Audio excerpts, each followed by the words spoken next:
Sabha, how many members? Yeah. How much work they should do, what are their duties, okay, what are the articles, what are schedules, what are called parts of the constitution. These all majorly you will understand in this Indian polity. Let's begin with the first question here. The number of articles in our constitution is option 375, 380, 395, 400. See, when this constitution was, you know, बन रहा था, it took majorly 2 years approximately, so many 18 months and 11 days around. तो इस duration में उन लोगों को plan करना पड़ा था कि क्या क्या हमारे कॉन्स्टिट्यूशन में आएगा. ओके, जो हमारे कॉन्स्टिट्यूशन असेंबली कॉन्स्टिट्यूएंट असेंबली वाले जो मेंबर्स थे, वो सारी टीम बैठ के सोची थी कि भाई हम क्या क्या हमारे इंडियन कॉन्स्टिट्यूशन में डालेंगे. तो इसमें लोगों ने क्या किया कि लोगों ने आर्टिकल्स डिजाइन किए, स्केड्यूल्स किए और पार्ट्स किए. ये पूरे तीनों डिफरेंट है but part of one book है. ठीक है, it's a part of our Indian book constitution. But इसमें आर्टिकल क्या होते हैं, शेड्यूल्स क्या होते हैं, पार्ट्स क्या होते हैं, आई विल एक्सप्लेन. पहले जब ये कॉन्स्टिट्यूशन बना था तो आपको करेक्ट आंसर ये है कि 395 was the correct answer.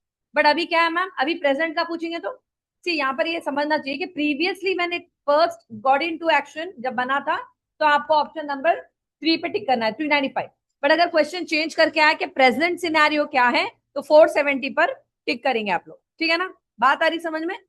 395 was at the time of the constitution was prepared, okay, but now it is nearly 470. Note कर लीजिए 470. अगर प्रेजेंट टेंस की बात की राइट नाउ कितने हैं, 470. So let's read the note. Yes, the Constitution of India originally contained 395 articles. It was adopted on 26 November. See, adopted and enacted में बहुत फर्क है. Two different words are there, but two different dates are linked with that. Whenever they are asking you that when it was adopted, आपको नवंबर की date डालनी है, 26 नवंबर 1949. Whereas जब effect में आया, it was January 26, what we celebrate as Republic Day.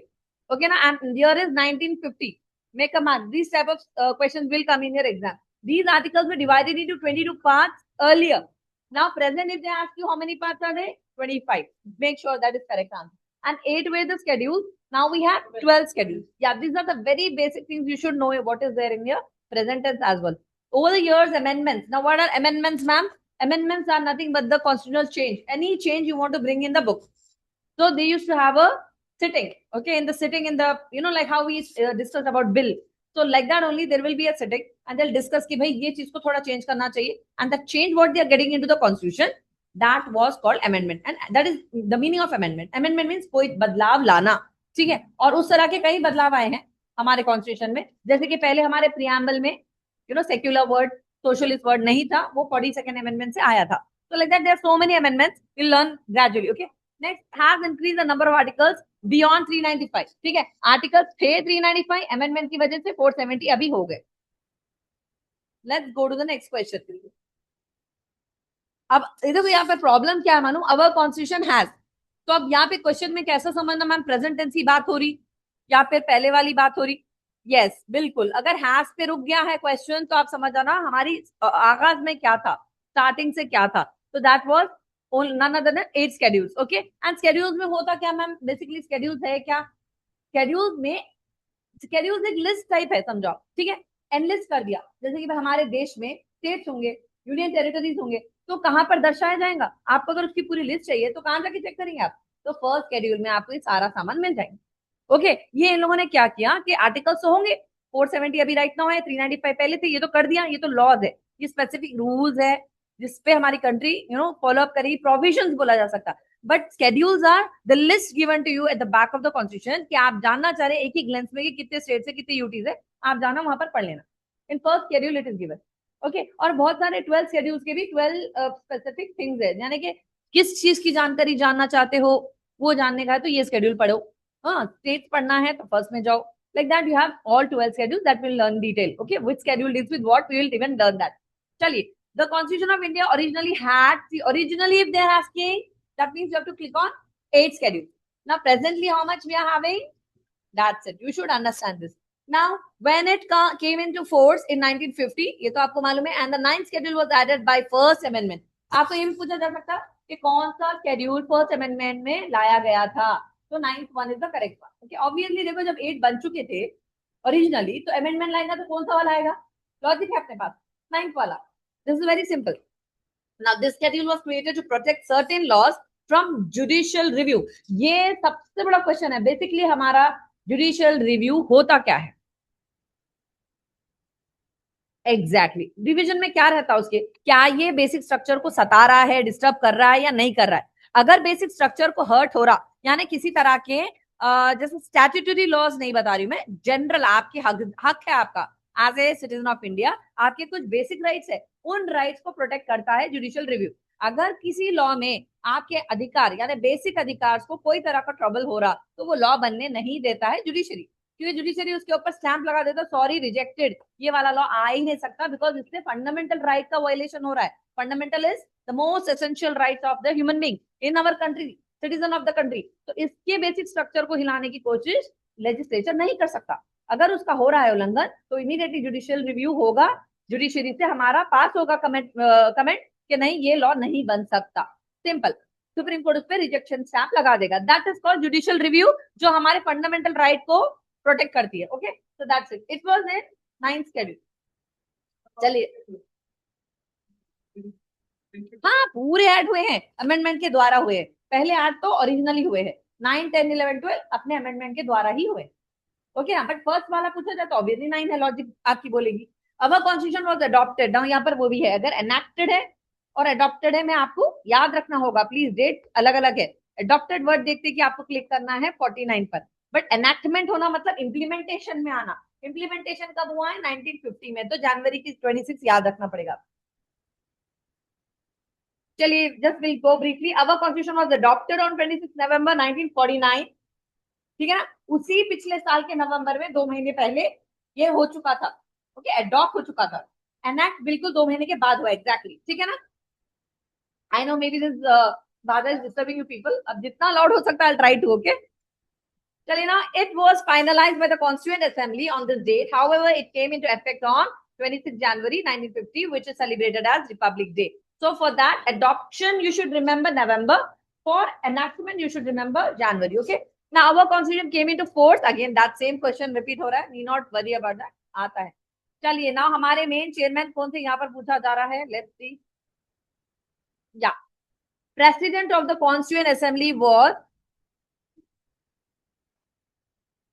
Wrong, Ambedkar sir की बात हो रही है यहाँ पर। Chairman, sorry, president was Rajendra Prasad, chairman was okay, यहाँ पर वर्ड में भी डिफर आ गया तो भी पिक करने में प्रॉब्लम होगा। वालेकुम, doctor Rajendra Prasad was the president of the constituent assembly, whereas the chairman of the constituent assembly at that time was Dr. Ambedkar. Okay, B.R. Ambedkar. I don't know why they have done this. B.R. Ambedkar is a complete name of sir. B.R. Now, Rajendra Prasad was president of Constituent Assembly. He presided over the assembly during the drafting of the constitution.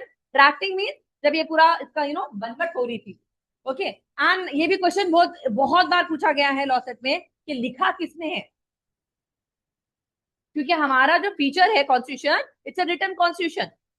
तो ये question भी आएगा, who is that guy who have written it and which style he have written. Okay, लिखत में है, but लिखत में किस स्टाइल में लिखा गया है, he had done it in a calligraphy stroke, and that too आप नाम जानते हैं अगर तो very good, keep it as a suspense answer, I will give you the answer, जिनको मालूम है keep it as a secret. Okay, या you want note down the question, fourth one. See, fourth one is again the same only. The only thing is adoption and enactment. Okay, adoption की बात होगी तो नवंबर पर टिक करना है, enactment की जनवरी में टिक करना। डन मैम एक छोटा सा डाउट है। क्या, टेल मी। मैम जैसे कि आप बोले आर्टिकल्स पहले प्रीवियसली 370 आर्टिकल्स थे। 395 when originally it 395। got, yeah, it was designed, it was 395 and later due to amendments now we have presently 470। 470 है ना मैम, तो इसके जी, बाद जितने भी आर्टिकल्स हैं तो उसको अमेंडमेंट्स में ही बोला जाएगा, नहीं कैसा आता मैम ये? yes, after the original was after 1950 the enactment was done, whatever is changed after 1950 will be considered as amendment। Okay ना, तो whatever, मैम फिर अभी भी अगर कोई चेंजेस आएंगे, क्योंकि पार्लियामेंट के पास राइट है चेंज करने का, तो पार्लियामेंट अगर कल के दिन कुछ और भी बदलाव लाएगी वो अमेंडमेंट ही कहलाएगा। Okay, and ma'am article is equal to law, article के अंदर लॉज आते हैं मैम। बिल्कुल, आर्टिकल मतलब specific rules provisions to make the governance, like government किस लॉज पर गवर्न होने वाली है। Coming to schedules are the entire list of specific lists are given over there. Okay. और रही बात schedules की, they are again description. Okay. मैं बताती हूँ आपको schedules क्या है. See again, this is, you want this sixth one? Sixth one. We are in sixth one. Fifth one you want again. Yeah. Pardon? Notes. We are giving you the PDF now in the group. Okay. So please take down the notes as well. Those are physically present here. Whereas, see, Rajendra Prasad is the president. This is that. Now, our constitution has been divided into how many parts is the coming up question. So everybody should know, if it is originally given to you, then it will be 22. When it is asked like it is present scenario, then you have to write 25. Click on 25.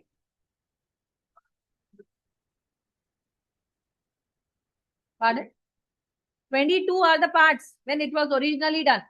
But right now, if they're asking, see, this is going to be a confusion. 22 पहले थे, 25 अब है, ठीक है ना? जैसा 395 original construction पे थे, अभी 470 हो गए. तो ऐसा तीनों में चेंज आया, ऐसा नहीं है. देखिए यहाँ पर तीन चीजें समझिए. कॉन्स्टिट्यूशन बना किससे है? अब हमारे लेसन कैसे रहते? चैप्टर, सब टॉपिक्स, ऐसा. कॉन्स्टिट्यूशन में ऐसा नहीं है. कॉन्स्टिट्यूशन आर्टिकल से बना हुआ है, स्केड्यूल से बना हुआ है, पार्ट से बना हुआ है. पार्ट्स टोटल पूरे मिलाकर आज 25 हो गए. पहले 22 थे, अब 25 है. ओके. स्केड्यूल्स पहले 8 थे, अब 12 हो गए. उसी तरीके से आर्टिकल्स भी 395 थे ओरिजिनल में, अब 470 हो गए. तो ये नोट करना आपके लिए जरूरी है. या ना अवर कॉन्स्टिट्यूशन, देखिए अर्लियर की बात हो रही बोलकर 22 है. अगर वहां पे प्रेजेंट है तो आपको डालना है 25. करेंगे वो. अगर वो लोग आपकी प्रेजेंट सिनेरियो पूछ रहे हैं तो आपको प्रेजेंटली बोलकर डालेंगे. अगर नहीं डाले हैं तो बेसिकली आप 22 पे क्लिक कर सकते. ऑप्शन पढ़ सकते हैं ना बेटा. देखो यहाँ 10, 40, 22, 32 है. मतलब they are not asking you present tense की बात नहीं हो रही है. 25 जिसमें आ रहा, मतलब समझ जाना कि वो अभी की बात कर रहे हैं. आप ऑप्शन पढ़कर ही लॉजिकली समझ जाना कि पहले की बात हो रही है, अभी की बात हो रही है. सपोज मैम दोनों भी दिए गए हैं, होता है ना ऐसा सिनारियो, तो वहां पर डेफिनेटली वो लोग मेंशन करेंगे कि प्रेजेंटली कितने हैं. ठीक है. अगर नहीं किया गया ऑप्शन पढ़ के समझ जाना. ठीक है. Now yes, it is divided into 22 parts and all the parts and the various amendments की वजह से ये लागू हुआ है. यानी कि जैसे हमारे चेंजेस आए अमेंडमेंट में, मतलब सॉरी पार्लियामेंट ने चेंजेस लाना शुरू किया, तभी ये सारे आना शुरू हो गए. ठीक है ना? Due to what? Due to amendment. Okay. Next, India has 28 states. Okay. उस टाइम पर 29 थे earlier, as we are mentioning in the brief para. India previously had 29 states. But after 2019 reorganization of Jammu and Kashmir and further more changes like Jammu and Kashmir and Ladakh, therefore the number of states reduced to 28 and now we have 8 union territories. Okay, earlier it was different. Earlier we had 29 states and 7 union territories. Now we have 28 states and 8 union territories. Yeah. Number of union territories are now, ये देखो ये previous में समझ में आता है, option में नहीं है ना 8, तो मतलब 7 पे टिक करना. ओके ना? So India had 7 union territory. When it is had means previous की बात हो रही है. Okay, जब earlier India had 7 union territories administered directly by the central government. These were Delhi, Chandigarh, Pondicherry. Okay, yes, mistake. Pondicherry, Lakshadweep Island, Andaman and Nicobar Island, Daman and Diu, and Dadar and Nagar Haveli. These were the earlier ones. Okay, so let's go. The fundamental rights have been incorporated in which part? देखिए जब हम constitution की बात करें, पहला part आपको union और territories के बारे में बताएगा. ओके. हमारे इंडिया का पूरा एक्सटेंड बताएगा. ओके. और इसके अंदर भी कुछ चेंजेस कर सकते हैं. कौन कर सकते हैं? पार्लियामेंट कर सकता है. चाहे कोई स्टेट हो उसको अंदर ला सकता है. बाहर से कोई वॉर हो रहा है, उसने उसके ऊपर इन्वेट कर लिया है, वो कंट्री को इंडिया का पार्ट बना सकता है. इंडिया का स्टेट को बाहर नहीं दे सकता है पार्लियामेंट, बट इंडिया के अंदर इंक्लूसिव कोई पार्ट आ जाए तो वो ले सकता है. कमिंग टू इंडिया के स्टेट्स को डिवाइड कर सकता है. किसी भी हिस्से के एक स्टेट को 2 कर सकता है, 2 स्टेट्स को 1 कर सकता है. That is describe in part 1. Part 2 में क्या बोला जा रहा है कि भाई सिटीजनशिप किसको अधिकार है भारत का नागरिक कहलाने का, वो सारे प्रोविजंस सेकंड पार्ट में. Third part is going to talk about fundamental rights, जो आपके अधिकार है, जिसके बगैर कॉन्स्टिट्यूशन की मतलब बोला चाहिए कॉन्स्टिट्यूशन की जान है फंडामेंटल राइट. ठीक है ना? अब इसमें कितने आर्टिकल्स है? It's from 12 to 35. ओके 12 से 35 आपके समान अधिकार है जो आपके ब्रेक नहीं कर सकते कोई भी। अगर आपका कोई फंडामेंटल राइट वायलेट हो रहा है, you can go to the court. Okay you can say, you can sue them, you can tell them कि मेरे को ये चीज मेरी ये वायलेट हुई है। Okay and court will give you justice on the basis of your fundamental right. 12 to 35 आपको बहुत अच्छी तरीके से लर्न करना है because it's auspicious topic in the constitution. Coming to the next, third part में है, थर्ड पे टिक कर देना। देखिए पढ़ लीजिए, fundamental rights have been incorporated in part 3 of the constitution. These right are essential for the overall development of the individual. ठीक है ना, आपको फ्रीडम ऑफ स्पीच, उसमें 6 तरह के फ्रीडम भी दिए गए हैं, आप उसके बारे में इन डिटेल पढ़ेंगे इंशाल्लाह बाद में। Then they guarantee freedom, equality, protection to all the citizen, religion rights है, आपको एजुकेशन राइट्स है, बहुत सारे उसमें राइट्स है। Okay they are considered as the cornerstone and basic structure of the constitution माना जाता है। ऐसा भी पूछा जाता है कि which rights are considered as basic structure of the constitution, ये भी पूछा जा सकता। ठीक है, आपको उसमें एग्जांपल के तौर पे ऑप्शन दे सकते हैं, fundamental right, DPSP, citizenship, anything, ये भी राइट्स है ना, सिटीजनशिप राइट। तो आपको बिल्कुल भी फंडामेंटल राइट पे टिक करना है क्योंकि वो बेसिक स्ट्रक्चर है हमारे कॉन्स्टिट्यूशन का, उसको कोई वायलेट नहीं कर सकते। एक बार की सिटीजनशिप छीनी जा सकती, पार्लियामेंट चाह तो आपकी सिटीजनशिप ले सकता है, बट आपके समान अधिकार जो है, जो कि आपका इंपॉर्टेंट है, वो आपके कोई वायलेट नहीं कर सकता। Getting the point? किसी भी कारण आपको कंट्री से निकाला जा सकता होगा एक बार के, बट आपके फंडामेंटल राइट्स नहीं छीने जाएंगे, that's for sure. Coming to the right of freedom, किस, देखिए राइट ऑफ फ्रीडम हमारे फंडामेंटल राइट में आएगा। इनमें भी कितने प्रकार के फ्रीडम्स दिए जा रहे हैं, ये क्वेश्चन है यहाँ पर। 6 प्रकार के आपको फ्रीडम दिए जा रहे हैं, ठीक है ना। स्पीच एंड एक्सप्रेशन है, आप अपना असेंबली एस्टैब्लिश कर सकते हैं, राइट टू एजुकेशन है, आपका right to there are 6 freedoms given to you. Okay, freedom of speech expression है, in detail I'll explain you. See here, freedom of speech expression है, आप अपनी असेंबली बना सकते हैं, आप एसोसिएशन क्रिएट कर सकते हैं, लाइक एनजीओ एंड ऑल, आपकी मर्जी। ओके मूवमेंट किसी भी तरह का आप ले सकते हैं अगर आप चाह रहे हैं तो। रेसिडेंस, किसी भी कंट्री के स्टेट में आप जाके अपना रेसिडेंस रखिए, आपको कोई प्रॉब्लम नहीं है, आपको फ्रीडम है, लिबर्टी है मूवमेंट का। प्लस प्रोफेशन, आपकी मर्जी, आप जो चाहे प्रोफेशन आपका एक्वायर करना चाहे, वर्क करना चाहे, किसी भी तरह का आपको चाहिए, आपकी फ्रीडम है। ये सारे 6 फ्रीडम बहुत एसेंशियल है एंड पार्ट 3 में इसका मेंशन है कॉन्स्टिट्यूशन में, ठीक है ना। So this is 6 rights are given to you as freedom.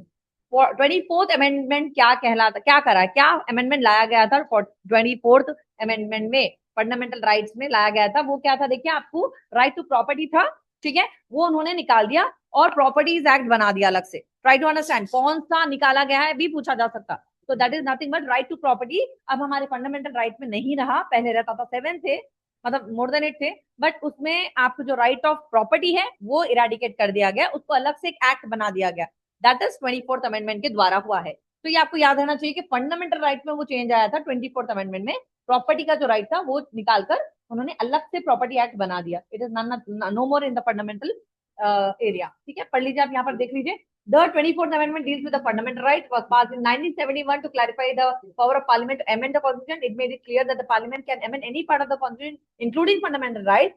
In the this amendment was important. अच्छा, यहाँ पर ये बोले amendment की बात हो रही है जो केशव नंदा भारती की है, जो एक बहुत बड़ा इंपॉर्टेंट केस भी है। ये प्रियम्बल के ताल्लुक से है। प्रियम्बल में जो हमारा वर्ड है सेक्युलरिज्म और ये सारे बात पर उन लोगों के ये टाइम में क्या प्रियम्बल एक कॉन्स्टिट्यूशन का पार्ट है या नहीं है, उस मुद्दे पर हुआ, ठीक है ना। सेक्युलरिज्म एंड नो रिलीजन, क्या हमारा भारत बोलता कि कोई रिलीजन माना नहीं जाना चाहिए, first option. Second, equal status for all the religion, yes. Secularism means that आप भारत में रहते हैं, आप भारत के सिटीजन हैं, तो आप किसी भी रिलीजन को मान सकते हो, उसके फेथ को, मतलब अपने फेथ पे चल सकते हो, आप किसी भी धार्मिक स्थान पर भी आप जा सकते हो, अपना रिचुअल जो भी है आप कंडक्ट कर सकते हो, ठीक है। ये हमारा सेक्युलरिज्म डिफाइन कर रहा है, मतलब आपको वो पावर दे रहा है। सेक्युलरिज्म का एनविसेज मींस आपको उसकी अधिकार, आपका ये माने के it means that what is stage for, like it's example, secularism क्या समझा रहा, ठीक है, कि इक्वल स्टेटस पूरे कंट्री में होगा वाली, yes. So now next is your secularism envisages equal status for all the religions. It means the state does not favor any particular religion. Okay, like it's giving an importance to secularism like that. So what does it mean actually? They are trying to express that कि सारे धर्म का equal respect दी जाएगी पूरे country में, कोई country का कोई पर्टिकुलर रिलीजन है, जैसे कोई हिंदुत्व नहीं है हमारा भारत को हिंदुत्व बोला ही नहीं जाना चाहिए क्योंकि भारत है नाम बेशक, but Bharat means what, union of all the religion. Secularism says that कि सारे भारत में सारे रिलीजन को इक्वल स्टेटस दिया गया है, भारत का कोई अपना रिलीजन नहीं है, जैसे कोई मुस्लिम कंट्री है या क्रिश्चियन कंट्री है, जूइश कंट्री, ऐसा नहीं बोला जाएगा भारत को। भारत एक सेक्युलर कंट्री है, इसमें सारे प्रकार के रिलीजन होंगे और उनकी बराबर की स्टेटस होगी, उनकी रेस्पेक्ट होगी, और किसी को किसी के राइट्स यानी कि रिलीजन पे कोई वायलेशन या राइट्स करने का कोई अधिकार नहीं है। Rights is nothing but not that right what I am speaking, RIOTS means कोई दंगा फसाद किसी भी रिलीजन में होना नहीं चाहिए। And it is your own individual choice, चाहे आप कन्वर्जन भी कर सकते हैं, किसी हिंदू को मुस्लिम बनाए तो वो भी कर सकता है, वो कोई मुस्लिम को कोई दूसरा धर्म में जाना है तो वो भी कर सकता है, किसी के ऊपर कोई प्रेशर नहीं है इंडिया में। Alright, so that's they are stating it. Provision of employment to all comes under which directive principle, देखिए है तो ये पूरे गवर्नमेंट के लिए, सिटीजन के लिए ज्यादा मैटर नहीं कर रहा, सिटीजन के लिए फंडामेंटल राइट्स है। अब डीपीएसपी क्या बता रहा है आपको, डीपीएसपी बोल रहा है कि भाई भारत के जो वर्कर्स है, यानी कि भाई देखिए एक्चुअली देखा गया तो हमारे सर्विसेज है, जो भी हमारे प्रधानमंत्री कर रहे हो या प्रेसिडेंट कर रहे हो या कोई भी डिग्निटरी कर रहा है, वो भारत की सेवा कर रहा है। सेवा में इन्हें क्या क्या करना चाहिए वो डायरेक्शंस डीपीएसपी देता है, ठीक है। उसमें गांधीयन प्रिंसिपल्स भी है, बहुत सारे अपने मॉडर्न प्रिंसिपल्स भी है, पूरे इंक्लूसिवली डीपीएसपी बना है। जैसे अगर अपन डिटेल में उसको पढ़ेंगे तो आपको पता चलेगा बहुत सारी चीजें हैं जो गवर्नमेंट को डायरेक्ट कर रहे हैं, कॉन्स्टिट्यूशन डायरेक्ट कर रहा है। बट ये एक प्रॉब्लम क्या है इसमें कि डीपीएसपी अपन जुडिशियल लेवल पर जब इसको देखते हैं, फंडामेंटल राइट के लिए हम क्यों कर सकते हैं, अगर आपका कोई अधिकार है छीना जा रहा है, वायलेट हो रहा है, तो आप जाके फंडामेंटल राइट के लिए फाइट कर सकते हैं। बट डीपीएसपी के लिए अगर कोई गवर्नमेंट सर्वेंट या कोई ऑफिशियल अगर जिस लेवल पर वो है वो नहीं कर रहा है या जब करना चाहिए एज पर द डायरेक्शंस, तो हम उसको स्यू नहीं कर सकते। ये एक वन ऑफ द इसका बैकलॉग है। Getting me what I am trying to tell you कि डीपीएसपी को आप स्यू नहीं कर सकते, आप जाके किसी पॉलिटिशियन को नहीं बोल सकते तुम्हारे राज में ये हो रहा, ये क्यों हो रहा, you can not do that. है उनके लिए, these are all principles and policies, but if they don't follow they are not doable, they are just, it's up to them to do that, it's like a direction। भाई देखो आपको उठ के 5 time नमाज पढ़ना है, ये आपका रिलीजन लॉ है, पर हम नहीं पढ़ते कि आपको मार पड़ेगी, नहीं ऐसा है ये, ठीक है। Getting my point, like it's something authorize और implemented to do to be done, but अगर नहीं होता है तो आप क्यों नहीं कर सकते उन्हें। Getting my point, it is just a principle given to the people. अब देखो भाई उसमें है कि गांधी जी बोलेंगे इंटॉक्सिकेशन नहीं होना चाहिए, ओके इट्स अ डायरेक्शन, नहीं होना चाहिए, बट हो रहा क्या, क्या बैन किया जा रहा है अल्कोहल, नहीं ना। So that's what is there, if you are not getting India alcohol free, can you go and sue anybody there, अरे भाई वाइन की दुकान क्यों खुली है, एक्चुअली तो गांधी जी बोले थे प्रिंसिपल था, डीपीएसपी में है लिखा हुआ, फिर क्यों नहीं हो रहा, ये शराब की दुकान क्यों बंद नहीं हो रही, ऐसा आप जाकर स्यू नहीं कर सकते। Getting my point, it is written in directive principles, but are we doing it, are we adopting it, नहीं हम नहीं यूज कर रहे हैं, ना ही गवर्नमेंट यूज करी, अगर हम कर भी नहीं रही या कर रही है, दोनों एंगल में कर रही है तो वेल एंड गुड, नहीं कर रही है तो सू नहीं कर सकते, जस्टिशियबल नहीं है। Getting me, fundamental right justiciable है in the code of law, आप आराम से जाके आंख बंद करके जाके अपना राइट पूछ सकते, ठीक है। जैसे आपका स्टैट्यूटरी राइट है, राइट टू वोट, अगर आपका छीना जा रहा है वो आपका आपका कानूनी अधिकार है, स्टैट्यूटरी मींस कानूनी, अगर आपका राइट टू वोट छीना जा रहा है आप आराम से कोर्ट जाकर बोल सकते हैं भाई मेरे को वोट करने नहीं दिया इन्होंने, कोई भी जो भी एडमिनिस्ट्रेशन या जो भी अथॉरिटी आपको वोट करने नहीं दी, आप आराम से जाके सू कर सकते। बट डीपीएसपी के कुछ रूल्स एंड प्रिंसिपल्स है जो आप नहीं कर सकते कुछ भी, या फिर जस्ट सिट एंड सी, अगर रोड डैमेज है, गड्ढों में से गाड़ी चलाना है, अगर आप जाके बोलेंगे जीएचएमसी वाले ऑफिशियल को, हाँ कुछ जगहों पर हमारे लिए वृट कॉन्स्टिट्यूशनल रेमेडी हमारी फंडामेंटल राइट है। Now we have 5 constitutional remedies over here, इस 5 रेमेडीज का हम इस्तेमाल कर सकते, जैसे कि मैम हर्बिस कैपस है एंड मैंडमस है और क्यों वारंटो है, ऐसे टाइप के जो 5 हमारे लिए बहुत बड़े हथियार दिए हैं इन्होंने, कानून ने, फंडामेंटल राइट में आता है रेमेडीज। रेमेडीज क्या है मैम, जैसे दवा है, अगर आपको सर दर्द हो तो आप डिस्प्रिन खा लो, तो एक दवा है, कोई चीज की काम नहीं हो रहा है, आपके पास एक सोल्यूशन है कि आप कॉन्स्टिट्यूशनल रेमेडी को यूज करके आप बोल सकते हैं कि फलाना ऑफिशियल ने ये इसका अथॉरिटी में ये काम था इसने नहीं किया, तो इसलिए कोर्ट के थ्रू ही आप ये चीज करवा सकते हैं, मैंडमस जारी करा सकते हैं। मैंडमस क्या बोलता भाई कि आपको कोर्ट ऑर्डर देता वो फलाना ऑफिशियल पुलिस वाला या जो भी अथॉरिटी है, अगर उसने सो एंड सो काम नहीं किया, फलाना ने कंप्लेन किया, तो वो जाकर उसका एक समन जाएगा कोर्ट से कि भाई ये ऑफिशियल के नाम पे कि आपने ये काम नहीं किया, आप आइए कोर्ट में, हम आपसे पूछताछ करेंगे कि आपकी ड्यूटी में था, आपका राइट आपका काम था ये, आपने नहीं किया, तो ये कॉन्स्टिट्यूशनल रेमेडी दी गई है फंडामेंटल राइट्स में। बट डायरेक्टली क्योंकि आप शराब का दुकान नहीं बंद कर रहे सर, ये तो हमारे गांधी जी बोले थे प्रिंसिपल है, क्यों नहीं बंद करने बोले, तो ऐसा नहीं होगा कि आप जाके कोर्ट को बोलेंगे फलाना शॉप वाले को बोलो बंद करो, ये नहीं कर सकते, ठीक है ना, that is not there in our country over. तो this is all about principles हो गया, बट ये justiciable in the court of law नहीं होगा। ऐसा भी पूछा जाता which laws in the constitution are non justiciable, DPSP पे टिक करना। Yes, the provision of employment to all comes under direct principle of state policy. अब देखो एक युवा है, वो जाके बोलेगा मेरे को नौकरी नहीं मिल रही, हाँ लिहाजा जो मेरे को नौकरी नहीं दे रहे हैं, या फिर मेरे प्राइम मिनिस्टर मेरे मैं उनको वोट दिया था, मेरे को नौकरी नहीं दे रहे हैं, उनको स्यू करो, नहीं कर सकते। तो एम्प्लॉयमेंट भी यहीं पर दिया गया है कि सारे युवाओं को एम्प्लॉयमेंट प्रोवाइड करो। बट आपको देख रहे हैं, आप खुद देख रहे हैं कि 60 to 70% हमारे युवा एमबीए करके भी बेचारे रैपिडो कर लेना पसंद कर रहे, बट किसी जॉब के लिए वो लोग जा रहे हैं तो उनको रिजेक्ट कर दिया जा रहा है। किसी भी कोई अंडर सम सर्कमस्टांसेस कभी ना कभी उनको बोला जा रहा है भाई आप 6 महीने करे नहीं, आपका सही नहीं दिख रहा मौका, जाइए आप। तो ऐसा उन लोग की ना एम्प्लॉयमेंट की कोई गारंटी मिल रही, ना सिक्योरिटी मिल रही, ना उनका कोई फ्यूचर सिक्योरिटी हो रहा हमारे कंट्री में, जो कि गवर्नेंस में आता और डीपीएसपी उनको गाइड करती, बट उन लोग कोई इसका एक्शन नहीं लेते। बट हम कुछ भी नहीं कर सकते बिकॉज इट इज अनजस्टिशिएबल। ठीक है ना? तो ये आप याद रखना है, इकोनॉमिक वेलफेयर जब ही होगा जब पूरे युवा मिलकर एक साथ खड़ेंगे। That is you can have the right to form your assembly, वो फंडामेंटल राइट में मौजूद है। आप अपने हक के लिए एक यूनियन बना सकते, but end of the day फिर वही फंडामेंटल राइट के कॉन्सेप्ट से ही जाना पड़ेगा आपको, डीपीएसपी से तो आप नहीं जा सकते। Coming to the president of India,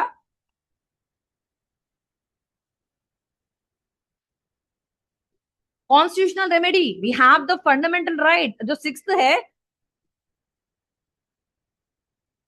नहीं नहीं देखिए मैं आपको वही समझाना चाह रही हूँ, जो जो आपको दिए है ना फंडामेंटल राइट्स में भी राइट टू इक्वालिटी में 3-4 आर्टिकल आते हैं, राइट टू लिबर्टी है, और उसमें कॉन्स्टिट्यूशनल रेमेडी का जो राइट है उसके अंदर ये 5 आते हैं। समझिए आप, राइट टू कॉन्स्टिट्यूशनल रेमेडी आपकी दवा है, यानी कि इन चीजों में आपको प्रॉब्लम हो रही, उन चीजों की वो दवा है। जैसे कि अगर किसी को बेवजह कोई पुलिस वाला उठा के लेके चल जा रहा, तो अगर कोई इसका रिलेटिव है, उन्हें जाके हर्बिस कार्पस डाल सकता कि भाई इलीगल डिटेंशन हुआ है, इनका कोई गुनाह नहीं था, इनको फिर भी पकड़ के जेल में डाले या लॉकअप में डाले, कितने की 24 आवर्स के अंदर अगर उनको कोर्ट में नहीं पेश करे, 24 से 25 हो गया, तो लीगली आप जाके हर्बिस कॉर्पस का एप्लीकेशन पेटिशन डाल सकते। ठीक है? अगर आपका ऑफिशियल की बात जब आप करें तो उसके लिए सेकेंडरी है मैंडमस, यानी कोई बड़ी अथॉरिटी भी है तो कोई डरने की बात नहीं है। आपका अगर कोई ऐसा काम था जो ऑफिशियली वो फलाना आदमी को करना था और उन्होंने नहीं किया, तो आप कोर्ट में जाके मैंडमस रिट पेटिशन डाल सकते हैं और जज को बोल सकते हैं कि भाई इनके अगेंस्ट समन जारी कीजिए। I mean they will give a call कि भाई आइए आपके खिलाफ ये फलाना जना बोल रहा कि क्यों नहीं करे आप इसका काम, लाइक दैट। सो ये जो 5 है एक तरह दवा के तरह काम करेंगे आप। ठीक है? Nothing, it is fundamental. See यहाँ पे बताना चाह रही हूँ मैं, डीपीएसपी से कोई काम बनने वाला नहीं है। डीपीएसपी खाली रूल्स एंड रेगुलेशन प्रिंसिपल्स है, it's efficient rules, but imply करने पर वो कुछ काम के हैं। अगर इम्प्लाई नहीं हो रहे तो सब बेकार है। बात समझ में आ रही? उसमें लिखा हुआ है गांधी जी प्रिंसिपल्स में कि भाई आप इंटॉक्सिकेशन को इंडिया में बैन किया जाना चाहिए, ओके, एंड वुमेन एम्पावरमेंट को भी एनरिच किया जाना चाहिए। बट कुछ चीजें हो रही, कुछ चीजें उसमें से नेग्लेक्ट हो जा रही, तो जो नेग्लेक्ट हो रही है उन पर हम दावा नहीं बोल सकते, यानी कि हम जाके नहीं बोल सकते कि हमारे को दियो। अब एम्प्लॉयमेंट कई लड़कों को नहीं मिल रही, क्या हम ना जाके बोल सकते सीएम को अरे भाई हमारे को क्या है, यहाँ पे कुछ भी नजर है आप लोग? लड़ने के लिए आपको असेंबली बनाने की इजाजत दी जा रही, यूनियन बनाने की इजाजत दी जा रही, but that too in a very official way, तरीके से। आप ऐसे ही जाके राइट्स नहीं कर सकते। ठीक है? दंगा फसादत की तो आपको यहाँ पे परमिशन नहीं है, बट आपको अप्लाई हो रहा कि आप अगर अपने राइट के लिए खड़े तो आप अपना असेंबली बनाइए, आपका एसोसिएशन बनाइए, आप खड़िए, आप किसी के लिए कुछ करिए, कोई एनजीओ बनाइए, आप क्या वेलफेयर कर सकते हैं सोसाइटी के लिए सब करिए। एम्प्लॉयमेंट की बात करिए तो आप खड़िए, अपने लिए आवाज उठाइए, you can make a movement also. Speech की फ्रीडम दे रहे हैं आपको, बोलिए आपका जो भी दिल में बात है, आप बोलिए आपके देश वालों को, आपके लीडर्स को बोलिए कि हम आपको इतना वोट दिए सर, फिर हम आपको ये क्यों नहीं मिल रहा। आप अपने राइट्स मांगने के लिए, क्योंकि देखिए हमें हिम्मत करना पड़ेगा, getting me? So make a movement is make a challenge है, करेजियस लोग ही कर सकते। तो you have a right, right, आपके फंडामेंटल राइट बोल रहा ना कि हम आपको मूवमेंट की फ्रीडम दे रहे हैं बोल के, तो आप करिए वो आंदोलन लाना है। आपको दिख रहा कि भाई हमारा स्टेट सही नहीं जा रहा, कुछ चीजें ऐसी हो रही जो नहीं हो रही, तो कौन उठेंगे? You people only have to stand up for yourself ना। आपके लिए तो कोई आके नहीं करने वाला। See your that is why they give you these all freedoms, कि हम आपको स्पीच की फ्रीडम दे रहे, हम आपको मूवमेंट की फ्रीडम दे रहे। क्यों दे रहे हैं आपको फ्रीडम मूवमेंट की, क्यों दे रहे एसोसिएशन की, क्यों दे रहे असेंबली की? कि कभी ऐसा वक्त आ जाए कि आपके राइट्स को वायलेट हो रहा तो आप खड़े हो जाओ, बनाओ आपका union, work for your self, stand up for your self, assembly बनाओ, अब बात करो। मिस्टर राहुल गांधी जब बात कर सक रही तो व्हाई नॉट यू पीपल? हर कोई बात कर सकता है। यहाँ पर इंडिया में इक्वालिटी सबको है, everybody is equal before law, ये आपकी इक्वालिटी के फंडामेंटल राइट में पढ़ाया जाएगा। तो व्हाट इज दैट? आपको फंडामेंटल राइट में क्या है, सब दे दिया गया है। अगर आप बेसिकली उसको बैठ के सोचे, आपके सर दर्द की गोली फंडामेंटल राइट है, यानी नो जिंदा तिलिस्मात है, हर मर्ज की दवा आपकी फंडामेंटल राइट है। अगर आप समझे तो उसका सही इस्तेमाल करें, और आपको उसमें समझना है, समझ के एक्शन लेना है, ओके ना? और रही बात रेमेडीज की, आपको 5 रेमेडीज दे दी, उन लोग को मालूम था ऐसा होगा कि भाई युवा को एम्प्लॉयमेंट नहीं मिलेगा, तो इसलिए आप मूवमेंट बना लो, ग्रुप बनाओ आपका, खड़े हो जाओ, फाइट फॉर योरसेल्फ। तो यहाँ पर क्या है मालूम, ये पूरा आपके ऊपर डाल दिए, we the people of India से पूरी कॉन्स्टिट्यूशन बनी है, तो आप लोग वी में ही रहिए भाई, वी का काम है आप, ओके। हम गवर्नमेंट खाली आपके बल पे यहाँ पे बैठेंगे, चेयर का यूज करेंगे। अगर आपका कोई वायलेशन हो रहा, वो आवाज भी आपको ही उठाना है, because we the people of India. The first word in the constitution is we. If we are strong, the country is strong. If we are only slow and lazy, or what we say डरपोक, and I don't have much adjectives about that, तो फिर कुछ भी नहीं, zero. अगर आप stand up करेंगे तो आप हीरो, अगर आप बैठ गए डर के मारे ये सारी चीजों से, तो यू ऑल आर जीरो। तो यही बताना चाह रहा, preamble itself is स्टेटिंग you at the first book खुल रही वी से। we who we all, we the citizens of India are going to make India as a great country, not the people who are sitting on the chairs। यही preamble से clear कर दिया Ambedkar sir ने कि यहाँ पर government तो बनेगी, स्ट्रक्चरली फंक्शन भी करेगी, सब होगा, बट किसकी बल पे? हमारे ही बल पे। We people are the responsible. अगर हम ही मोदी सर को बिठा रहे हैं एंड वी आर सेइंग कि इन्हों काम नहीं करे, तो we are actually not doing the correct right thing ना। हम ही गलत है यहाँ पर। तो जब हम ही गलत है, हम कैसे उनकी गलतियों को पहले बोलेंगे? Saying somebody foolish, we are just pointing one finger towards him, the rest of the fingers are just pointing us only. हम ही है जो गलती पे हैं। हम ही अगर उनके क्राइम्स को ओके करते रहिए सर, आप बोलते रहेंगे, तो we are the one who are actually giving them the right. चलिए कर लीजिए आप जो करना चाह रहे, धर्म के नाम पे मर्डर्स करिए, जो चाहे आप करिए, तो वी आर नॉट स्टैंडिंग ना। जबकि कि फंडामेंटल राइट बोल रहा, मूवमेंट बना सकते हैं आप, असेंबली बना सकते हैं, तो why are we stopping ourselves? Because हम डरते, बिकॉज हमारे पास कोई पेशेंस नहीं है बोलो, या फिर इतना कम हमारा एकजुटी जो बोलते हैं, जो यूनिटी है, मेंटल यूनिटी हमारी पूरी वीक है। That's the way why we Indians are lagging behind. You can take an example of Iran. They are very very courageous people and they are standing for themselves। और उसमें उनमें क्या point अच्छा है उन वो कंट्री में और हमारे कंट्री में, एक डिफरेंशिएट कर रही हूँ मैं, कि उनमें क्या है, आज अगर बोल दिया कि ये ब्रिज बन जाना है तो बन जाना है, and they have to show that, do it, and उनमें unity and they understand, yes ये कंट्री की बात आ रही, वी ऑल आर वन। बात कंट्री की आती कि they all are one over there, and यहाँ पे अपन कंट्री की बात तो छोड़ो, हमारे बाजू का भाई सगा भाई है तो अरे तुम बहुत आगे बढ़ जाने, ओके कम डाउन बोलता। तो आज का जो जनरेशन है, उनको कौन मोटिवेट करेंगे बोलो? सब गलत ट्रैक पे जा रहे, तो चलता, अभी जाओ अभी जाओ, देन व्हाट हैपेंस? तो फिर आप राइट के लिए कहीं को खड़े हो सकते? नहीं कर सकते। अंडरस्टैंड? तो अगर आपके कंट्री के लिए अच्छा बनाना है, you people are young, you have to make your mind कि कैसा हम अपनी यूनिटी कंट्री के नाम पे एक हो जाएंगे बस। चाहे जितने भी झगड़े होने तो आपके घर के अंदर के, बट बात अगर देश की आ रही तो आपको एक हो जाना है। ये पॉइंट ऑफ व्यू भी अगर अपन क्रिएट कर लेंगे, तो will deal the coming up future. चाहे वो कुछ भी हो जाए, भाई हाँ तेरे से मैं 100 झगड़े घर में करूंगा, बट बात देश की आ रही तो I am yours brother, own brother, गैर भी है तो तू मेरा भाई। तो ये फीलिंग हमको इनकलकेट करना है हमारे कंट्री पीपल में। तो that will give us strength to be a country, you know. ऐसा तो हम खाली बोल रहे हैं we the people of India, no, we have to make our mind to be that, इंशाल्लाह। The president, let's just wait for a minute and will continue after that.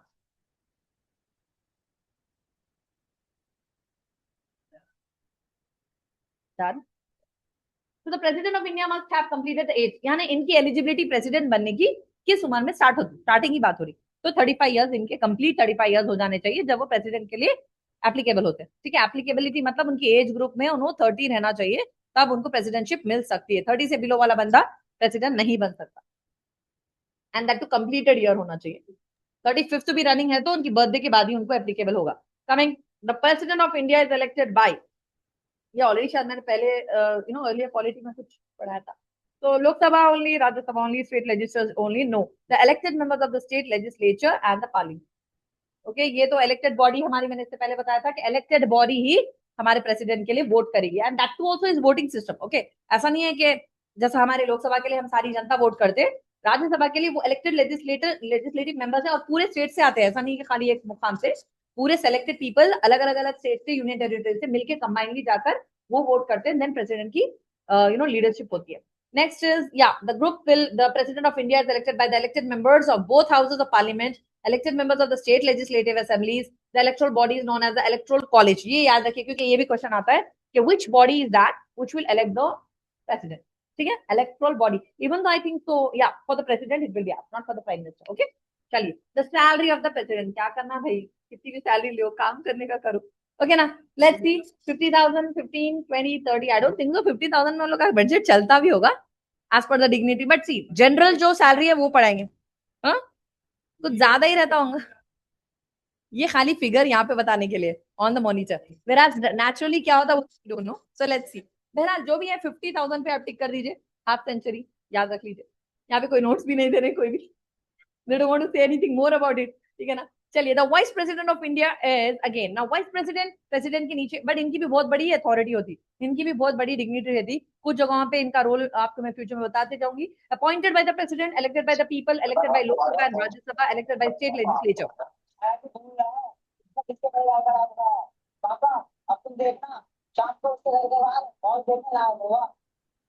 Yeah, please, all of you, can you keep yourself on mute? I request students. Yeah, whatever doubts are there, we'll clear after the class. Okay? Anybody's having any doubt, please keep it to the last. Okay? The statement is partly correct but incomplete. See, यहाँ पर देखिए, यहाँ पर क्या है? The Vice President of India is elected by the members of both the Lok Sabha and Rajya Sabha. Okay? Here members की बात हो रही है. Same like how for the election of president, the only electoral college will be doing. That is only the authorized leaders, those who are selected will do it. But in coming to vice president, both the parties will do it.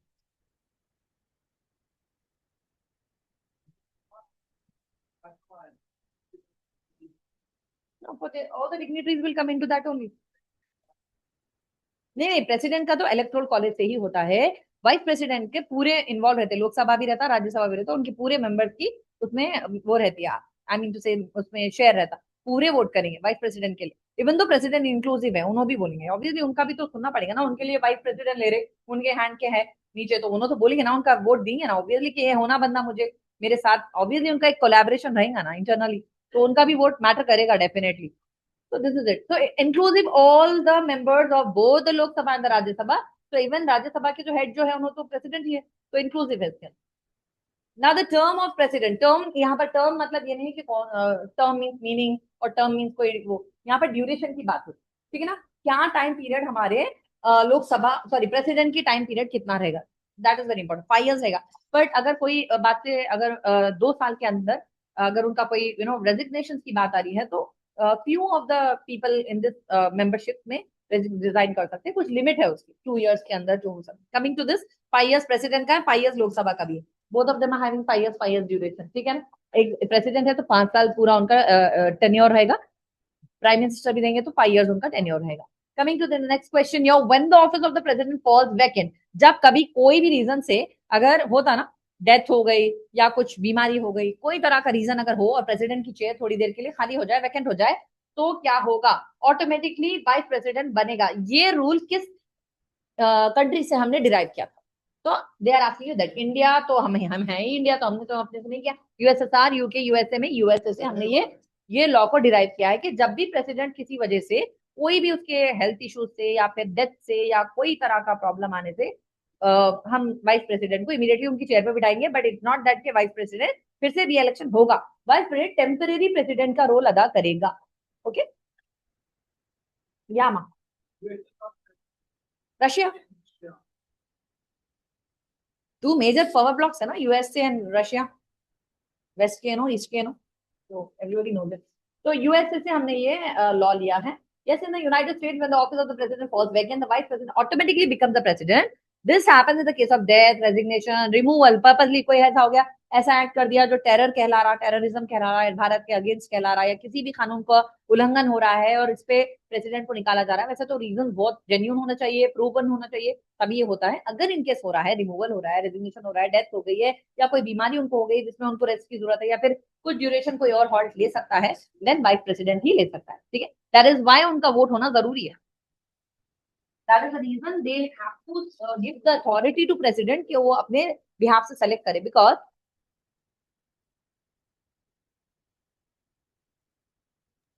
Ma'am your voice is not coming ma'am, आवाज चली गई ma'am.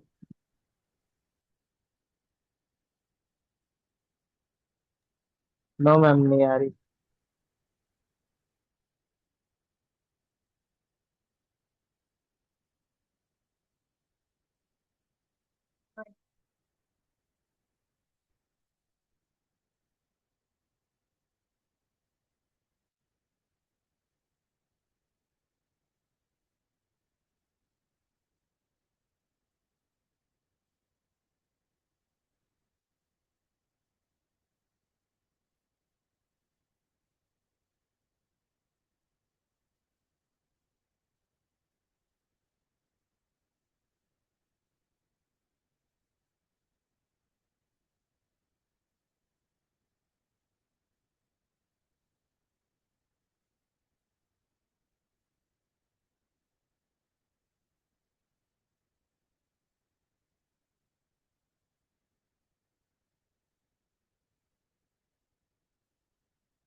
Yeah, because it fell. Now am I Yes, audible? ma'am. Yes, yes, yes. Yes, All right, all ma'am. right. Okay, okay. There was a disturbance. It fell down. That's why it's not functioning. Yeah, yeah. Let's continue. The chairman of the Rajya Sabha is again. See, Lok Sabha and Rajya Sabha are two different bodies. So Rajya Sabha के जो chairman कहलाएंगे वो vice president भी कहलाएंगे. Okay. And yes, the chairman of the Rajya Sabha is the vice president of India. The vice president serves as the ex officio chairman. ये भी बोला जा सकता है. Question आ सकता. Who is considered as the ex officio member, like a person over there, chairman, and that is nothing, none other than vice president. You have to put it on that. In this role, they preside over its meeting and maintain over. यानी अगर in case president किसी meeting में नहीं जाते तो vice president उनका behalf पे जा सकते हैं. And he is even called as the ex officio chairman. Okay, उनको chairman का ओहदा दिया गया है. The method of proportional representation. Why is it not? Yes, on behalf of president उन्होंने sign कर सकते हैं. किसी भी meeting में अपना advice दे सकते हैं. That's why he is vice president, right? उसके भी कुछ वो है. Yes, yes, yes. वो person के भी personality के भी कुछ needful designations है जो उनके अंदर होने चाहिए. उनके qualifications matter करेंगे definitely. उनका experience matter करेगा. So ये the method of proportional representation is adopted in the election. Which one? यानी president के election में होता है, prime minister के, governor के, chief justice of India के. तो कुछ proportional representations होते हैं जो president के election के time पे जरूरी होते हैं. Okay? So that is the reason we have this only for the election of president. What is that proportional representation? ये हमारे देखिए एक सिंगल ट्रांसफरेबल वोट सिस्टम से होता है. ओके, सो ये मेथड ही यूज करके प्रेसिडेंट सेलेक्ट किए जाते हैं. This ensures fair representation of states and parliament. देखो पार्लियामेंट के मेंबर्स अलग है, स्टेट लेजिस्लेचर के मेंबर्स अलग है, तो उनको प्रॉपर प्रोपोर्शन में वोट करने की अथॉरिटी दी जाती है प्रेसिडेंट सेलेक्ट करने के टाइम. सो ये जो फॉर्मेट ऑफ वोटिंग है प्रेसिडेंट के लिए होता है use. Okay, all ministers at the centre are appointed by. देखिए सेंट्रल लेवल पर अब जैसे कि मैं पीएम के लिए अप्लाई कर रही हूँ और मेरे लिए वोट आ रहे हैं, ठीक है, और मैं सेलेक्ट होगी इंशाल्लाह, पूरा देश बदल दूंगी. तो जब always very good DPS people justiciable बना दूंगी, simple. So that will bring a lot of change in India. Coming to this, अगर ऐसा है तो अगर मैं बनती हूँ तो मेरे ऊपर ये अधिकार बन जाता है कि मेरे जो मेंबर्स ऑफ काउंसिल है और काउंसिल मेंबर्स है मैं सेलेक्ट करूंगी. ओके, और मैं बोलूंगी कौन क्या काम करेगा. Getting my point, what I am trying to tell you. I want to convey you that कि प्राइम मिनिस्टर के पास ये अथॉरिटी आती है कि मेरे जितने भी मेंबर्स है किसकी क्या क्वालिफिकेशन है, according to that I justify कि हाँ चलो ये एजुकेशन मिनिस्टर बन सकता है या बन सकती है, तो उसकी क्वालिफिकेशन मैटर करेगी. तो मैं सेलेक्ट करूंगी, मैं डिसाइड करूंगी कि मेरी टीम कैसी रहना चाहिए, because I am the leader.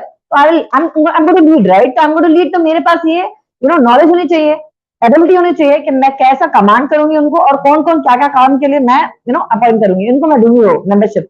Okay, तो मेंबर्स के लिए भी ऐसी नहीं ना, मेंबर्स तो खाली मेंबर्स नहीं है, उनको रिस्पॉन्सिबिलिटी दी जाती है. आप फॉरेन अफेयर्स देखेंगे, आप फाइनेंशियल अफेयर्स देखेंगे, आप एजुकेशन अफेयर्स देखेंगे, आप रेलवे अफेयर्स देखेंगे, आप फलां अफेयर्स देखेंगे. तो सारा कुछ जो पीएम के पास ये अथॉरिटी रहती कि उन सबको डिजिग्नेशन अपॉइंट करेंगे, मतलब ठीक है, अपॉइंटमेंट. जैसे अगर आप किसी काम के लिए जा रहे हैं, you will go to an go for an interview. तो इंटरव्यू में क्या करेगा, आपका इंटरव्यू लेगा, आप क्या करते हो, आप क्या क्वालिफाइड हो, आपके लिए क्या सूट होता जॉब यहाँ पर हमारे ऑर्गेनाइजेशन में. तो वैसे इंडिया इज एन ऑर्गेनाइजेशन, इसको चलाने के लिए हमें प्राइम मिनिस्टर को अथॉरिटी दी जाती है कि आप सेलेक्ट करिए कि कौन क्या एलिजिबिलिटी रखता है, किसको ये डेजिग्नेशन दी जानी चाहिए. Okay, so that wholesome actually at the centre level president will do that. Coming to the Lok Sabha level, Lok Sabha के मेंबर्स को हमारे प्राइम मिनिस्टर करेंगे. सी दैट यहाँ पर क्वेश्चन सेंटर की आए तो सेंटर की मिनिस्टर्स को प्रेसिडेंट करेंगे. या ओके, एडवाइस करेगा, बट प्राइम मिनिस्टर सीमा लोकसभा के जो मिनिस्टर्स हैं, राज्यसभा के मिनिस्टर्स हैं, राज्यसभा के जो सेट ऑफ मिनिस्टर्स हैं उनको प्रेसिडेंट ही गाइड करेगा क्या आप ये करेंगे, आप ये नहीं करेंगे. Getting my point. Prime minister Lok Sabha के लेवल पे जितने मिनिस्टर बैठते हैं उनके डेजिग्नेशन डिसाइड करेगा, एडवाइस करेंगे प्रेसिडेंट, बट मेजरली ज्यादा रिस्पॉन्सिबिलिटी प्राइम मिनिस्टर पे रहती कि इनको क्या डेजिग्नेशन के लेवल पे इनको मिनिस्टर देना, मिनिस्ट्री देना. ठीक है, वो ऑथराइज्ड रिस्पॉन्सिबिलिटी दोनों ही बात करेंगे. देखिए दोनों की कॉम्बिनेशन से तो कंट्री चल रहा है, सेंट्रल एंड एवरीथिंग. तो लोकसभा की बॉडी जो है वो पार्लियामेंट्री बॉडी है, try to understand. Presidential body को सेंट्रल लेवल पे माना जाता, ठीक है, सेंट्रल लेवल ही है ये दोनों भी, बट प्रेसिडेंट अपने जो उनकी जो मेंबर्स हैं राज्यसभा के मेंबर्स पे उनका अथॉरिटी रहेगी एंड लोकसभा के मेंबर्स पे तो हमारे प्राइम मिनिस्टर की अथॉरिटी रहेगी.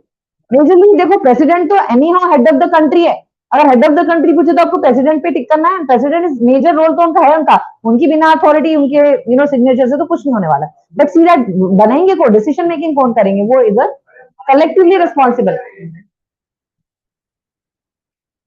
प्राइम मिनिस्टर की एडवाइस तो रहेगी ना, सी दैट प्राइम मिनिस्टर तो बोलेंगे ना भाई मेरे को मालूम है फलाना फाइनेंस के क्वालिफाइड पर्सन है, फाइनेंस में करे हुए हैं क्वालिफिकेशन, तो वो जाहिर से ज्यादा फाइनेंस मिनिस्टर बनने के लायक है ना। तो प्राइम मिनिस्टर होने के नाते मुझे नॉलेज होनी चाहिए कि I am going to appoint this guy advice president to make him that particular minister, ठीक है। तो मेरे पास ये नॉलेज होनी चाहिए ना कि मेरे मेंबर्स में क्या क्वालिटीज है, किन की क्या क्वालिटीज है, accordingly that way I will decide कि भाई इनका ये रोल रहेगा। तो I will talk to my president obviously simultaneously हम से, एंड दोनों मिलकर ही ये चीज को अपॉइंट करेंगे ना कि भाई फलाना को ये देंगे, फलाना को ये देंगे, ये मिनिस्ट्री इनके हाथ। प्रेसिडेंट की तो होना ही चाहिए, साइन तो थप्पा तो प्रेसिडेंट साझेदारी है, that is for sure. Prime minister के अंदर भी ये रहता कि वो एडवाइजरी बॉडी उनकी रहेंगी, ओके। तभी तो पार्लियामेंट्री सिस्टम है ना गवर्नमेंट का। Now supreme commander of the arm forces, again supreme commander of the arm forces, arm forces मतलब अपनी आर्मी के जो मेन प्रेसिडेंट ही रहेंगे हमारे कंट्री के, ठीक है ना। मे बी हाँ मेजर जनरल वो ये उन लोग के रहते अलग से डेजिग्नेशन, वो उधर है, अलग अलग है। Army is different, navy is different, air force is different, but पूरों में आर्मी का जो मेन हेड है हमारे, इवन दो आई थिंक उनकी भी बॉडीज पे इनका अथॉरिटी रहती है, because president is the head of the country obviously. Let's read it, the president of India is the supreme commander of the arm forces. Forces की बात अभी plural है, यानी सारा कुछ। नेवी भी उनके पास है, आर्मी का भी पोर्शन उनके अंदर आता है, इवन एयरफोर्स, पूरे फोर्सेस की बात हो रही है। आर्म्ड मीन्स व्हाट, जंगी जो लोग हैं, सोल्जर जो है, मिलिट्री जो है, मिलिट्रीरिज्म जो है हमारे कंट्री का, उसके यहाँ कमांडर है, सुप्रीम कमांडर। जैसा आप अपने जैसा बोलना चाहिए कि अब ईरान में सुप्रीम कमांडर उन लोग के लीडर पर्टिकुलर रिलीजियस बेसिस पे करते हो लोग, यहाँ पर हमारे सुप्रीम कमांडर प्रेसिडेंट है, जैसे हमारे मुर्मू है right now, okay. So this ensure civilian control over the military in the democratic system. High college क्या नाम है हमारे इंडिया में, चलिए। The attorney general of India is appointed bye, again attorney एक बहुत बड़ा डेजिग्नेशन है, जुडिशियल टीम का है। जैसे आपको मालूम है already India is divided into 3 bodies, legislative, executive and judiciary. Judiciary की सबसे highest authority attorney general, chief justice of India भी है।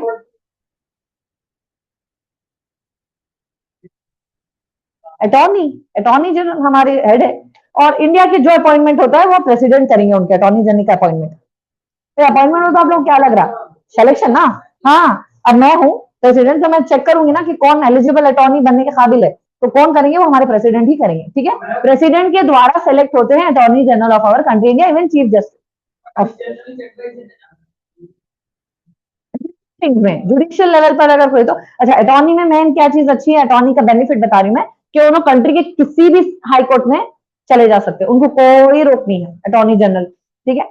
क्योंकि he is attorney, is having the highest dignity, and उनके पास पूरा राइट है किसी भी कोर्ट्स में, चाहे वो डिस्ट्रिक्ट लेवल हो, हाई कोर्ट्स हो या वेयर एवर, वो जा सकते हैं बिना किसी उसके, आई मीन उन्होंने कोई जरूरी नहीं उनको एड्रेस करने का कि मैं आ रहा हूँ या नहीं आ रहा हूँ या what ever, any time he can move. That is his benefit, I must say that कि उनका पॉजिटिव वो है उनका।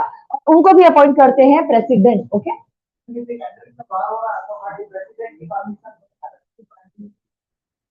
देखिए यहाँ पे पार्लियामेंट्री दोनों आपस में बात करते हैं, यहाँ पर मीटिंग हेल्ड होती है, सडनली अगर कुछ इंडिया के अगेंस्ट हो रहा है तो ये दोनों मीटिंग हेल्ड करेंगे, इमीडिएटली पार्लियामेंट बैठेगी और इनके पार्लियामेंट के लेवल पर डिस्कशन होंगे ऑब्वियसली। उसके बाद ये लोग कोई डिसीजन पे आएंगे। डेफिनेटली अगर कोई वॉर कर रहा है, कोई इमरजेंसी लागू करना है, तो obviously they will decide, right. या तो कोई जैसा अब लॉकडाउन था, सडनली एक बीमारी आ गई, तो इस डिजीज के वास्ते इमीडिएट लॉकडाउन डिक्लेयर हुआ, तो ये सारा कुछ इंटरनली ये लोग की मीटिंग के द्वारा ही होता है, ठीक है। ऑब्वियसली उन तक तो बात जाएगी ना। सी देखो, आपके घर में कोई हेड है तो सारा काम अगर जूनियर्स कर ले रहे हैं और हेड को पता नहीं चल रहा, बोले तो कैसा सीन है, लॉजिकली नहीं दिख रहा है।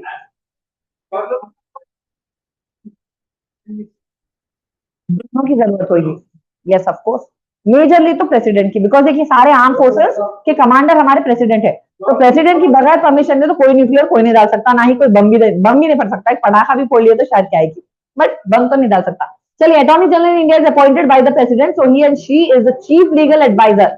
चीफ लीगल एडवाइजर के वर्ड से भी आपको पूछा जा सकता है, who is the chief legal adviser of country India, attorney general पर आप टिक करेंगे, ठीक है ना। Now what is this? The Attorney General gives legal advice and represent the government in the Supreme Court. Supreme court में आप government के prosecutor कहलाते। Getting my point? यानी कि कोई मुद्दे जो गवर्नमेंट से रिलेटेड है या पब्लिक लेवल के किसी ऑर्गेनाइजेशन से रिलेटेड है तो आप उसको रिप्रेजेंट करेंगे supreme court. So you should understand. But अलावा उसके किसी भी कोर्ट में आप बिना किसी उसके आराम से जा सकते हैं। देयर इज नो ये कि भाई आप नहीं है या मा चीफ जस्टिस ऑफ इंडिया के पास पावर ज्यादा रहता है या अटॉर्नी जनरल ऑफ इंडिया के पास पावर ज्यादा रहता है? I think so chief justice is more higher authority. तो सबसे हाईएस्ट अथॉरिटी फिर चीफ जस्टिस ऑफ इंडिया हुआ ना मैम? तो ये दोनों पैरेलल ही चलते, पैरेलल चलते ये लोग। एक्चुअली इनका एक रोल अलग है, इनका एक रोल अलग है। मैं दोनों के लेवल देखिए, दोनों को प्रेसिडेंट सेलेक्ट करते हैं, ठीक है। एंड सीजीआई का ज्यादा इसलिए रोल बताया जाता है क्योंकि जुडिशियल जो सिस्टम चल रहा है उसके ऊपर आपका एडवाइस करना जरूरी है। सीजीआई के रोल बहुत जरा सुप्रीम कोर्ट लेवल पर जरा ज्यादा है। ओके, ये as a prosecutor right government के केसेस ले सकते हैं। Getting my point? रिप्रेजेंट कर सकते हैं। ओके ना, मतलब अथॉरिटी में जुडिशियल लेवल पर अटॉर्नी का भी और चीफ का एक ही पैरेलल लेवल पर रहेगा। ओके, बट उनके थोड़े रोल्स अलग है, इनके थोड़े रोल्स अलग है। अथॉरिटी तो प्रेसिडेंट ही सेलेक्ट करेंगे। Got it? Yes ma'am. This post is created under article 76 of the constitution. ये जो अटॉर्नी जनरल का जो पोस्ट है ये 76 आर्टिकल से हमारे कॉन्स्टिट्यूशन के आया है। Next, the president must be a member of, चलिए, president must be a member of, oh where is it gone, sorry, prime minister. या प्राइम मिनिस्टर ऑब्वियसली लोकसभा के मेंबर होना जरूरी है। दिस इज लॉजिकल क्वेश्चन, समझ में आता है। लोकसभा के हेड है तो लोकसभा के मेंबर तो होना चाहिए ना उनको। That is very simple question. अब इनकी कितनी लाइफ है बेटा? टर्म बोलो, लाइफ बोलो, ये समझने की बात है। 5 years है, so that's very normal thing. हर 5 साल में हमारे पास इलेक्शन होते हैं। और why is this not working and is getting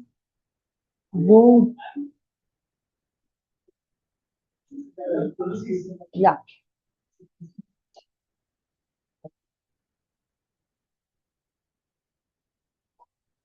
actually this is troubling.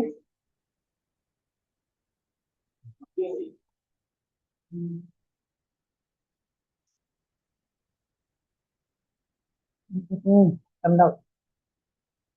Yeah, here we have Lok Sabha has a normal term of 5 years. It continues for 5 years from the date of its first meeting. However, it can be dissolved earlier also because of any reason. ऐसा होता है अगर कोई member का कोई तरह का litigation हो जाए या डेथ हो जाए या कोई तरह का हो जाए, मेंबर को रिप्लेस करना पड़े या फिर गवर्नमेंट ही गिर जाए due to some other reason, तो ये बीच बीच में भी डिसॉल्व हो सकता है। प्रोबेबिलिटी है विद सम जेन्युइन रीजन। अगर जेन्युइनली कुछ प्रॉब्लम आ गई है, वो party can not rule more over या कोई तरह का डेफिसिट कुछ हो रहा है, तो ही हमारे क्या बोलते हैं रिप्लेसमेंट होगा, फिर से री इलेक्शन हो सकता है। Like that kind of thing occurs. National emergency में हो सकता है one of the reason. Pardon? हाँ, अगर वो डिस्टर्ब हो गई, पार्टी फर्दर रूल नहीं कर पा रही है किसी भी रीजन से, या फिर मेंबर्स रिजाइन कर दे रहे हैं, मेजोरिटी मेंबर्स अगर निकल जा रहे हैं पार्टी में से, तो मेंबर की होना जरूरी है। वो जो एरिया है मेंबर्स का, जितनी क्वांटिटी वो नहीं है, तो फिर आपका डिसॉल्व हो जाती पार्टी। तो वो है ना problem actually. So the Rajya Sabha has a life again. Rajya Sabha की देखिए यहाँ पर लाइफ क्या है, ये परमानेंट है, खाली शिफ्टिंग होते जाती है। ओके, या रेजिग्नेशन होते रहता है, फिर री इलेक्ट होते रहते हैं, goes on. So yes, the Rajya Sabha is a permanent body. It is not subject to dissolution like Lok Sabha. राज्य सभा डिसॉल्व नहीं होता है, राज्य सभा goes on and खाली रेजिग्नेशन का उनका एक प्रोसीजर है जो 2 years में कुछ लोगों के रिटायरमेंट के हिसाब से या रेजिग्नेशन को डालना चाह रहा है तो अकॉर्डिंग टू देयर विश उनको रिजॉल्व किया, मतलब डिसॉल्व इंटरनली रेजिग्नेशन हो सकते हैं, डिसॉल्व नहीं हो सकता है। Rajya Sabha can not get dissolve, Lok Sabha can in 5 years. Okay, it ensures continuity.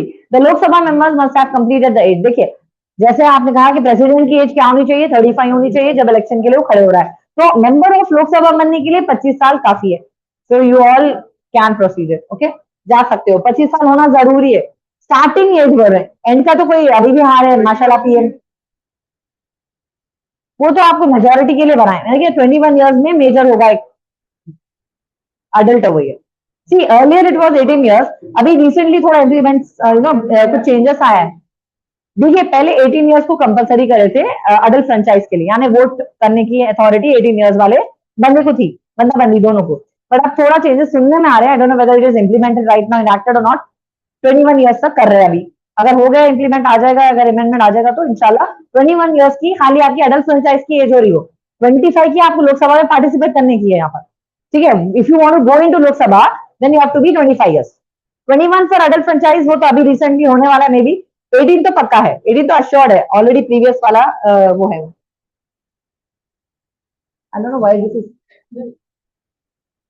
नहीं बहुत ज्यादा फ्लक्चुएट हो जा रहा है, देखो इमीडिएटली बहुत सारे आर्टिकल्स के मतलब 28 चल रहा। या this is it, the Rajya Sabha member must have completed the age of, देखिए अगर लोकसभा के मेंबर की बात हो रही तो 25 साल मस्ट है, और राज्यसभा की बात हो रही तो 30 इयर्स कंपलसरी है। Yes, a member of Rajya Sabha must have completed age of 30 years. This is one of the qualifications prescribed by the Constitution of India.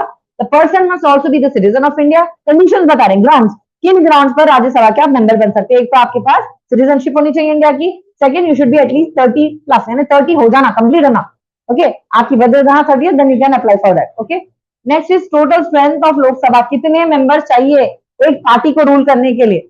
अगर जब तक आपके इतने सारे मिनिस्टर सेलेक्ट नहीं होंगे 545, तब तक आपकी पार्टी रूल नहीं कर सकेगी। तो हमारे माशाल्लाह मोदी सरकार 545 मेंबर्स के साथ पार्टी रूल कर रहे हैं, ठीक है।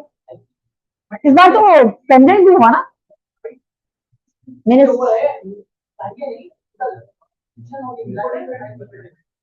तो एक पार्टी के नहीं होना चाहिए, okay. Total strength of Lok Sabha is 545, that is done. Very good. Okay. Sure. Okay, so you can have a break for some time and we'll continue the next.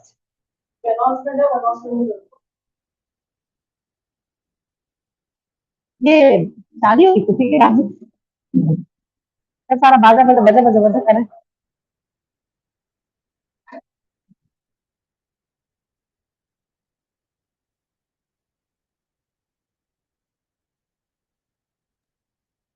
Mohammad भाई माइक भूल गया। सॉरी,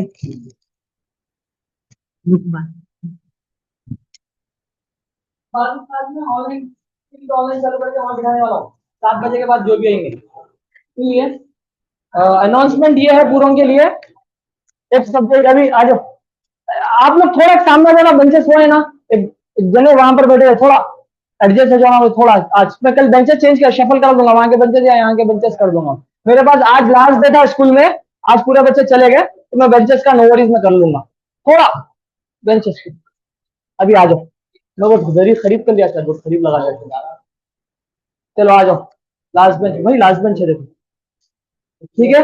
अनाउंसमेंट सब जने अभी पूछ रहे हैं कि बॉयज और गर्ल्स गौर से सुनिए, ऑनलाइन स्टूडेंट्स आप लोग भी सुनिए कि प्रिपरेशन कैसा करना है। अभी present 17 today 17, it's means next month की 17 को लास्ट क्लास रहेंगी अपने पास इंस्टीट्यूशन को।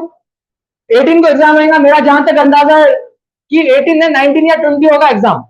मुझे ऐसा दिख रहा है कि चेंज होगा, एक आध दिन चेंज होगा, मुझे आई फील, क्यों बोले तो है ना 18 बहुत टाइम ऐसा हुआ, बहुत बार हुआ, मैं चेक करा हूं, तो चेंज होने के चांसेस है, 19 या 20 होने के चांसेस है। एक चीज ये रख लो, अगर 19 या 20 होगा तो मेरे पास भी एक दिन तक क्लास एक्स्ट्रा होगी, ठीक है। मतलब 19 तक है तो 18 तक क्लास होगी, 22 होगा तो 19 तक क्लास होगी।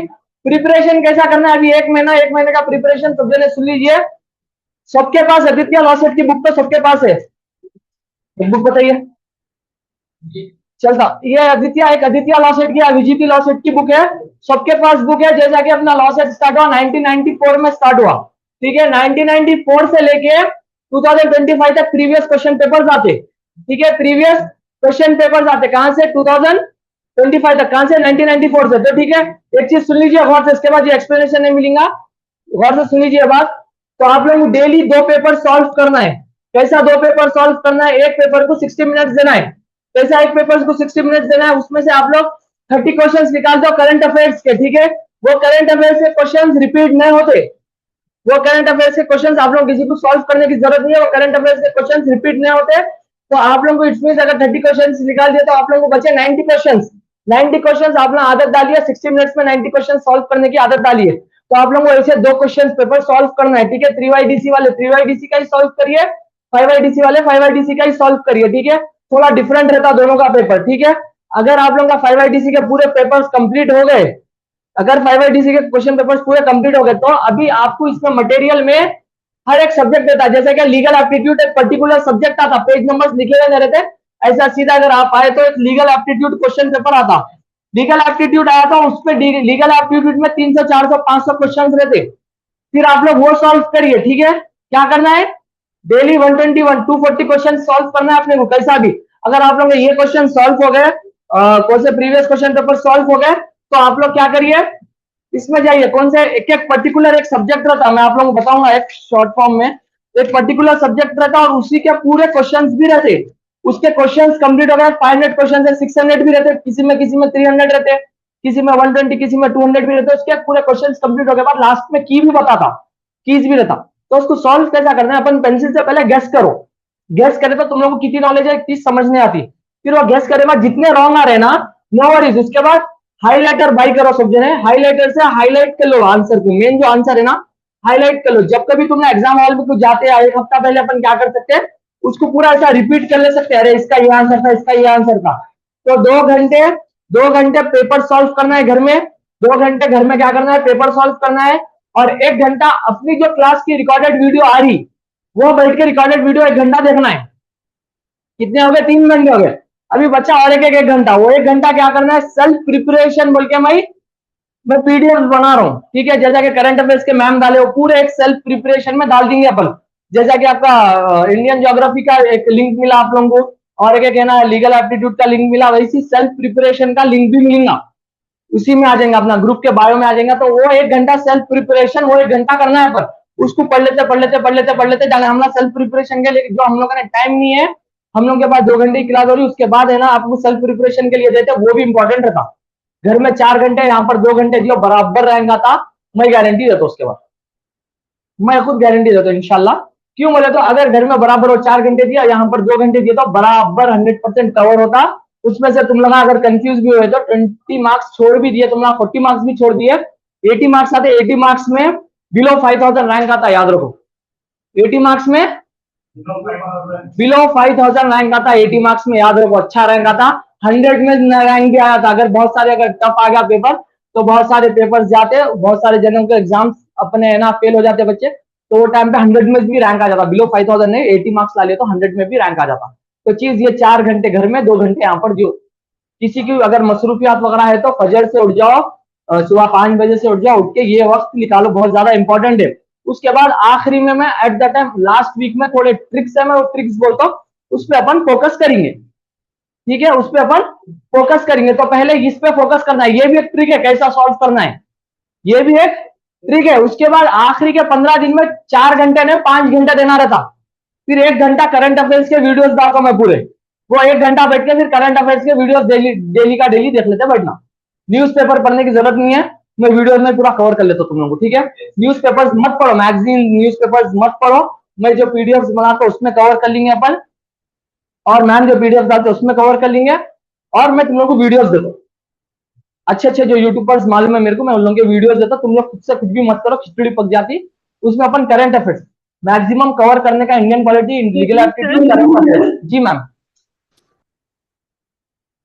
मैम ये एक्सप्लेनेशन में भी डाउट आ रहा क्या? हेलो हेलो जी सर, नहीं इसमें डाउट तो नहीं है, ये समझ में आ गया। जनरल डाउट है एक, जी, 42 मार्क्स सिर्फ ओसी कास्ट के लिए है या बीसी के लिए भी सेम है? क्या रहता सबके लिए था। अगर बीसी वगैरह है आप तो 42 पे अच्छा रैंक आ जाता आपको।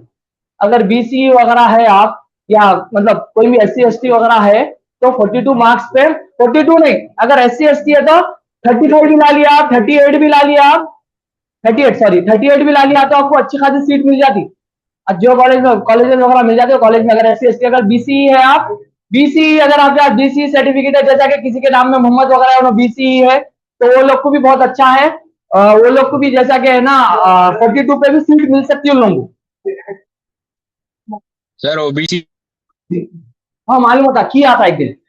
जी साहब, बीसी जैसा कि मोहम्मद रहते उसमें और थोड़े बहुत रहते, या अगर बीसी अपने को बीसी है ना एप्लीकेशन में ही डालना जरूरी रहता। बीसी कौन सा एप्लीकेशन बोल रहा हूँ मैं आप लोगों को, जो डीसी लॉ सेट की जो आप लोग फीस पे करा, जब भी बीसी लिखना वो जरूरी रहता। अगर कोई बीसी वगैरह नहीं लिखे कंफ्यूज हो रहे हैं बोले तो फिर उनको नहीं मिलता, उसी के हिसाब से चलिए। ठीक है, ओसी के लिए मतलब 42, अगर आप 50 भी ला लियो तो अच्छा रैंक आता, अपन लोग सीट उसमें अरेंज करेंगे टाइम पे भी, ठीक है। चलिए 5 मिनट खाली आप लोग ब्रेक लीजिए, उसके बाद क्लास स्टार्ट कर लेते हैं मैम। यही है Indian Excuse polity me, legal. Sir. जी साहब। सर ओबीसी का ओबीसी का, ओबीसी के लिए नहीं रहता उतना, ओबीसी ओसी के कंपेयर सेम रहता। सुनिए आप, बंद कर दीजिए वो, बंद कर दो। अगर सुनना है तो बात मत रखिए एक बार, बंद करो। जी मैम बोलिए। 3YDC वाले सिर्फ 3YDC का पेपर ही सॉल्व करना, वो लॉ सेट के पेपर थ्री से। वाले, हाँ 3YDC वाले 3YDC का ही सॉल्व करिए। अगर आप 3YDC के पेपर सॉल्व कर लिए और उसके बाद है ना, जो मैं आपको एक एक सब्जेक्ट के पर्टिकुलर 3 से 4 से जो बोला क्वेश्चंस हो रहे थे वो भी सॉल्व कर लिए, तो फिर आप लोग 3YDC में जाइए, 3YDC 5YDC में जाइए, 5YDC 3YDC में जाइए। Okay sir. Excuse me sir, जी मैम। मैं आपको एक मैसेज डाली actually regarding my BC certificate. If you can check it, I want to know the further details for that certificate. आप पीजी लॉ सेट की exam fees pay करते हो तो उसमें लिखा है बीसी बोल के। नहीं, आई डिड ओसी हूँ बट तो लोग उसका बीसी। कुछ भी फायदा नहीं है उसका, छोड़ दीजिए, मुझे अनसेंड कर दीजिए वो। ओके, नहीं, अब उसमें लिखाना वो जरूरी है मैम, वो बेसिस पे ही मिलता है। आप लोग बीसी के थे, मैं ओसी सर्टिफिकेट ही है मेरे पास, बट आप लोग मेरा फिल किए थे डॉक्यूमेंट तो फातिमा बोल रहे हैं आप, या फातिमा है? जी जी जी। अगर आप मैम समझ गए आपका, आप थोड़ा वर्क हार्ड करिए। बीसी अगर रहता था तो आपको 2-4 मार्क्स का फर्क आता था, मतलब 2-4 मार्क्स से और है ना रैंक से। तो अगर अब हम लोग से वो हुआ बोल रहे हैं, आप हम लोग ओसी लिखा दिए तो मतलब ओसी नहीं, हम लोग बीसी लिखा है सर। अच्छा हम लोग बीसी लिखा दिया आपको। हाँ ओके, तो आप बीसी सर्टिफिकेट बनाइए। जी, आप बोले थे कि आप ही हेल्प करते उसके related actually. Thanks to me, मैं बीसी लिखा है आपको फिर। आई नो दैट, बट आप बोले थे कि आप हेल्प करते रिगार्डिंग द मैं आपको सर्टिफिकेट। मैं आपको एक नंबर वगैरह दूंगा, एक जी बार आप उससे बात करिए। वो बीसी सर्टिफिकेट निकलने 1 मंथ लगता। हाँ।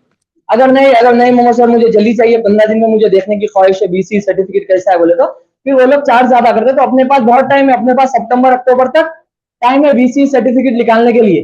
ओके तो आप क्या करिए, उनका नंबर लेके उनको बोलिए कि सर आप सुकून से निकालिए, नो वरीज, मुझे टाइम का अपना टेंशन नहीं है। क्यों तो अक्टूबर में आपको सबमिट करना रहता, अक्टूबर नवंबर में सबमिट करना रहता। एक और एक चीज सुनो। ओके मैम, आपका तो हैंडल कर लेंगे अपन। अगर किसी के नाम में मोहम्मद लगे हुआ है, ठीक है, ऑनलाइन आप लोग क्या, ऑनलाइन स्टूडेंट्स आप लोग क्या करिए, मुझे है ना अगर इसके रिगार्डिंग अगर बात करना है तो मुझे मैसेज कर लीजिए 1-2 मिनट। So ये BC certificates, what the meaning of BC certificate?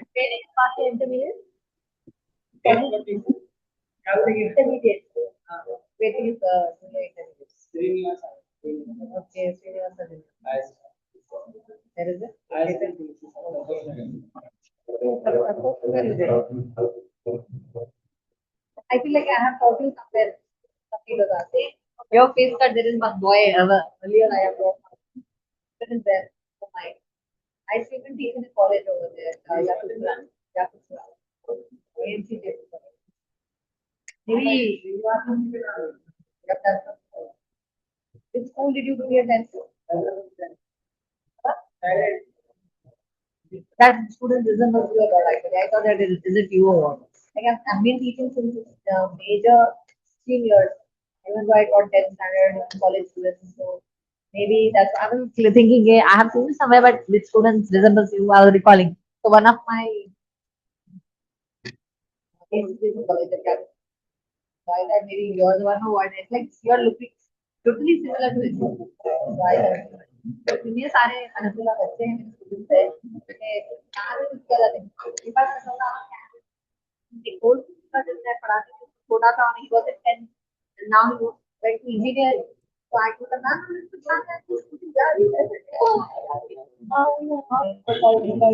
वो मिलता अगर आपके बच्चे इंजीनियरिंग पढ़ रहे हैं तो final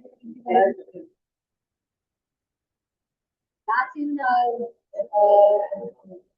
2012 also I took as my son or degrees में पढ़ा है so like they were in like say 10 8 like that Alhamdulillah now बच्चों को पढ़ा चुके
अच्छा,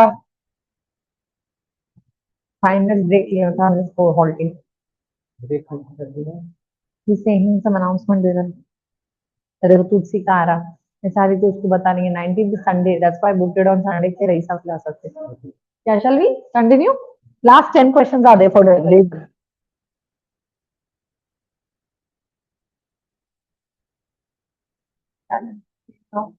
yeah so this is overall total no briefing is given now coming to Rajya Sabha we have to have 250 members in Rajya Sabha in which majorly it will be 238 from the states and the union territories and the rest 12 will be nominated by the president okay so basically अभी current strength क्या है हमारी तो फिर ये भी पूछा जा सकता है कि current strength हमारे राज्यसभा की अभी present क्या है या थोड़ा बहुत अपने आप की उसमें भी मिक्स आता because both the subjects are actually कैसा बोलना चाहिए इंटरसेक्टिंग सब्जेक्ट्स है ये वाले ओके एप्टीट्यूड में लीगल एप्टीट्यूड बोलो या ये बोलो थोड़ा इंटरसेक्शन हो सकता है बिकॉज कुछ कुछ मैटर सेम सेम है यहाँ पर ठीक है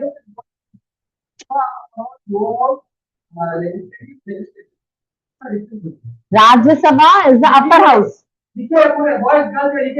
ओके अगर अपर हाउस बोल रहे हैं तो राज्यसभा है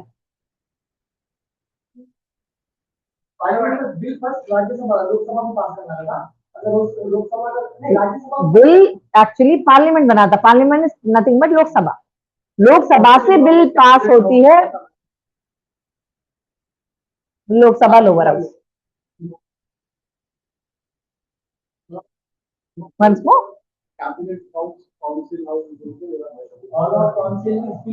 council of ministers is cabinet ministers only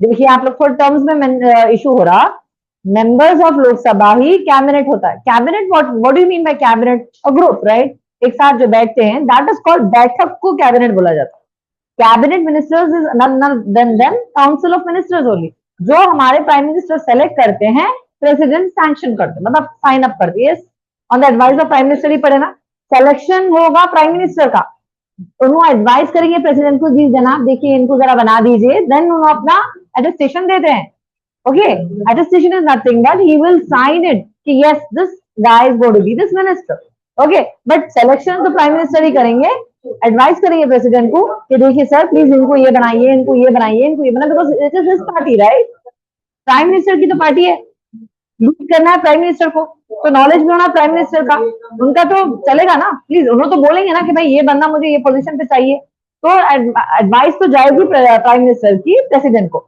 president finally देखो वही सी प्रेसिडेंट तो हमारे राजा है ऐसा इसलिए राज्यसभा को राजा वर्ड से याद रख लीजिए तो सबसे टॉप अपर हाउस क्या होगी सबसे most upper house leading house Rajya Sabha ही होगी ओके लोकसभा में एल को आप याद रख लीजिए लोअर हाउस हो जाएगा ओके लोअर हाउस होगा बट मेजर दूसरे पार्लियामेंट्री पावर्स हमारे लोकसभा के पास रहेंगे लोकसभा में मिनिस्टर कौन बनेगा ये हमारे प्राइम मिनिस्टर सिलेक्शन करेंगे एडवाइस करेंगे प्रेसिडेंट को फिर वो एटेस्टेशन होगा फाइनली पार्टी का पूरा ऑर्गेनाइजेशन होगा देन वो पार्टी अपने अपने ऑथेंटिक एरियाज में काम करेगी ओके अकाउंटेबिलिटी भी आती है ओके पार्लियामेंट भी अकाउंटेबल होता है कैसे the ministers are called the one those who are in the cabinet cabinet ही मतलब एक गैदरिंग है ओके उसी के अमंग जितने सारे सिलेक्टेड मिनिस्टर्स हैं उनका आता है ये ठीक है together they make it a cabinet तो कैबिनेट मिनिस्टर्स ही बैठकर आपस में एक बिल को ऑर्गेनाइज करते हैं, उसको पास ऑन करते हैं प्रेसिडेंट को कि ये फलाना फलाना चेंज हम लाना चाह रहे हैं,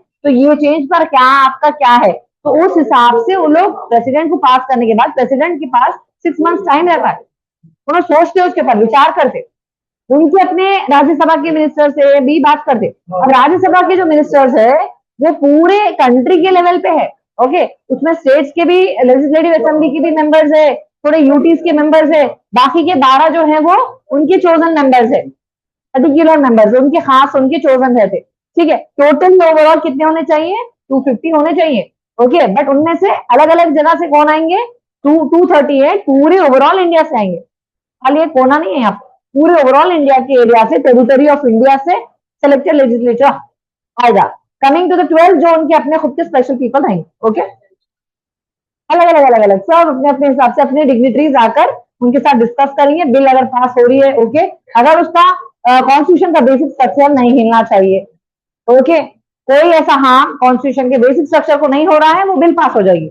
अगर हो रहा है तो फिर जुडिशरी उस चीज को रिव्यू करेगा और बोलेगा सॉरी सर ये नहीं हो सकता है, ये फंडामेंटल राइट उल्लंघन नहीं होगा, लिहाजा इस बिल को रिजेक्ट किया जाना चाहिए, ऐसा कुछ प्रोसीजर है।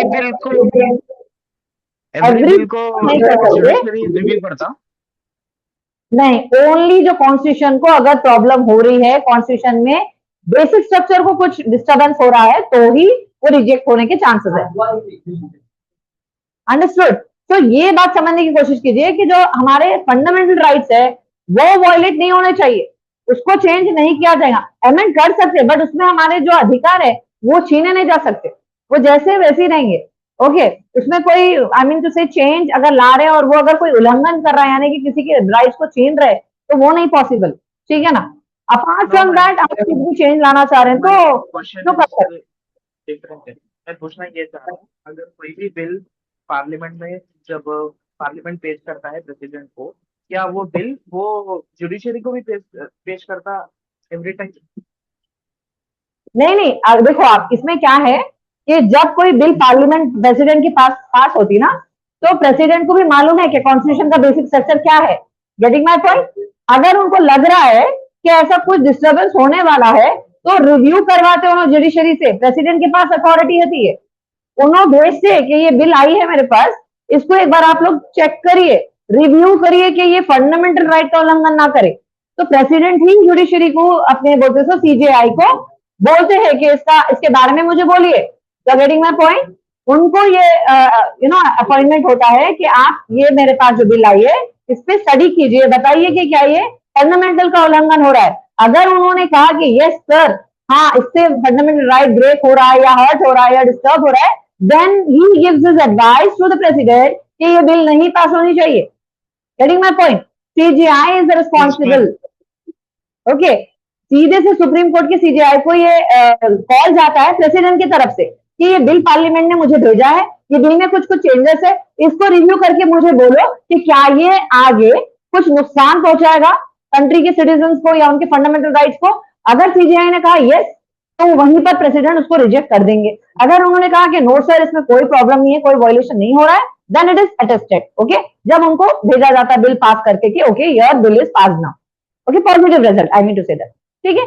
तो सीजीआई हमारे बहुत इंपॉर्टेंट रोल है यहाँ पर। देखिए अटॉर्नी और सीजीआई में क्या डिफरेंस है ये मैं अभी बताना चाह रही थी, बिकॉज पिछले क्वेश्चन में आया था कि दोनों एक इक्वल है या नहीं है। देखो इक्वालिटी की बात नहीं हो रही, सीजीआई हमारे सुप्रीम कोर्ट के हेड है, ओके, सुप्रीम कोर्ट जुडिशरी के हेड है। अटॉर्नी जो जनरल है वो गवर्नमेंट के प्रोसिक्यूटर है, ओके, जो हाई लेवल पे जो डिग्निटरीज के जो केसेस होंगे प्रोसिक्यूशन मतलब उन्होंने उसको रिप्रेजेंट करेंगे कोर्ट में, सुप्रीम कोर्ट में, getting my point. Attorney general की अथॉरिटी रिप्रेजेंटेशन की है गवर्नमेंट के केसेस, सीजीआई हायर लेवल के, CJI is more over than that, okay, उनकी जो डिग्निटी है वो मोर ओवर हाई है because he is the head of the supreme court, okay ना, ट्राई टू अंडरस्टैंड। तो उनके पास से जब तक रिप्लाई जाएगा प्रेसिडेंट को कि नो ये आप बिल पास कर दीजिए सर, ओके, इसमें कोई वायलेशन नहीं है, then the bill will be pass. Any doubt? Okay, नहीं, ये प्रोसीजर है, देखिए ऐसा नहीं होता जैसा जी मैं ऐसा नहीं कर सकते। पार्लियामेंट पहले उन्हें भेजेगी प्रेसिडेंट को, प्रेसिडेंट उसको जुडिशियल रिव्यू करवाएंगे, उसके बाद जुडिशियल रिव्यू में जब जो रिजल्ट आएगा देन प्रेसिडेंट उसके व्यू को देखेंगे, उसके बाद ही हम कोई फैसला सुनाएंगे। ऐसा नहीं हवा में कर दिए। नहीं नहीं नहीं, वही तो मैं बता रही हूँ आपको, जुडिशियल रिव्यू का पावर क्या है जुडिशरी के पास, ये प्रेसिडेंट करवाएंगे। अगर देखिए प्रेसिडेंट को भी मालूम है व्हाट इज कॉन्स्टिट्यूशन, प्रेसिडेंट को भी मालूम है लॉज, ऐसे नहीं बैठे ना हेड ऑफ द कंट्री बन के। तो जब उनको मालूम ही है कि कुछ डाउट आ रहा है उनको कि यहाँ पर कुछ ऐसा दिख रहा है मुझे कि उल्लंघन हो सकता है, तभी वो भेजेंगे ना जुडिशियल रिव्यू के लिए।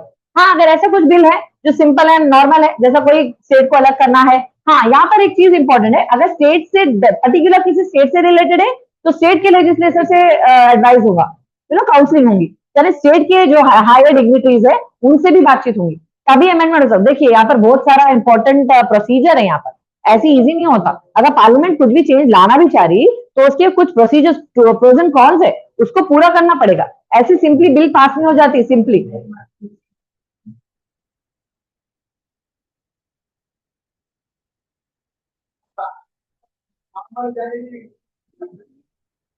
नहीं नहीं, सीजेआई इज द रिस्पॉन्सिबल। देखिए ये कुछ मुद्दे जो गवर्नमेंटल लेवल के हैं वो तो सुप्रीम कोर्ट में ही जाते, ठीक है। हमारे जैसे जो नॉर्मल पीपल है, सिटीजन्स का है, वो level high courts and district courts deal कर दे। कमिंग टू सम अमेंडमेंट्स या गवर्नमेंट के केसेस, वो सुप्रीम कोर्ट ही हैंडल करती है मेजरली। हाँ, अपीलेंट कोर्ट भी माना जाता है ना supreme court, appellate is different. आपका कोई प्रॉब्लम है जो हाई कोर्ट से आप सेटिस्फाइड नहीं है डिसीजन से, तो आप अपील करके सुप्रीम कोर्ट में अपना केस लेके जा सकते, आपका प्राइवेट केस आप ले जा सकते हैं, अपीलेंट कोर्ट माना जाता। बट बात गवर्नमेंट की आ रही तो गवर्नमेंट के सारे मेजर मुद्दे जो होते हैं वो सुप्रीम कोर्ट ही हैंडल करता है, और सुप्रीम कोर्ट की सीजीआई के पास अथॉरिटी है बताने के लिए प्रेसिडेंट को कि ये देखिए ये जो हो रहा है ये गलत हो रहा है, ये हमारे कॉन्स्टिट्यूशन का कुछ वायोलेशन हो रहा है। तो अदर देन दैट अगर कुछ नहीं हो रहा है तो it's okay, he will say no sir it's normal, go ahead. अगर नहीं हो रहा है तो देन इन दैट केस हमारे जो सीजीआई है उनको बोलेंगे इमीडिएटली इसको आप रिजेक्ट कर दीजिए, बिकॉज इससे फंडामेंटल राइट्स हमारे वायलेट हुए, बेसिक स्ट्रक्चर का ब्रेकेज नहीं होगा। दैट इज हमारे पास वो बहुत बड़ा इंपॉर्टेंट पॉजिटिविटी है हमारे कॉन्स्टिट्यूशन की, जुडिशरी की। तो रही बात, अब यहाँ पर देख लीजिए जजेस को जो रिमूव करेंगे वो हमारे प्रेसिडेंट ही रहेंगे, पार्लियामेंट सॉरी, पार्लियामेंट जजेस को रिमूव करता है। On what basis? यहाँ पर एक सिस्टम है इम्पीचमेंट। इम्पीचमेंट क्या है? रिमूवल ऑफ जजेस ही है। आपको अगर इम्पीचमेंट का मतलब पूछा जाए और एबीसीडी दिया जाए तो उसमें इम्पीचमेंट के बारे में पूछ सकते हैं। What is impeachment? It is a system to remove the जजेस फ्रॉम द कोर्ट्स, और पार्लियामेंट करता हो। रीजन क्या है, क्या होगा impeachment? Impeachment is nothing but अगर कोई जज ने कोई मिसबिहेवियर किया है और अगर ये प्रूवन हुआ है, ओके, प्रूव हो चुका है, then only the parliament has the authority कि वो जज को बोलना कि योर व्हाट इज डिटेन बोलना चाहिए, ओके। रिमूवल, डिसॉल्व हो रहा है उनका पोस्ट इनसे ले लिया जा रहा है।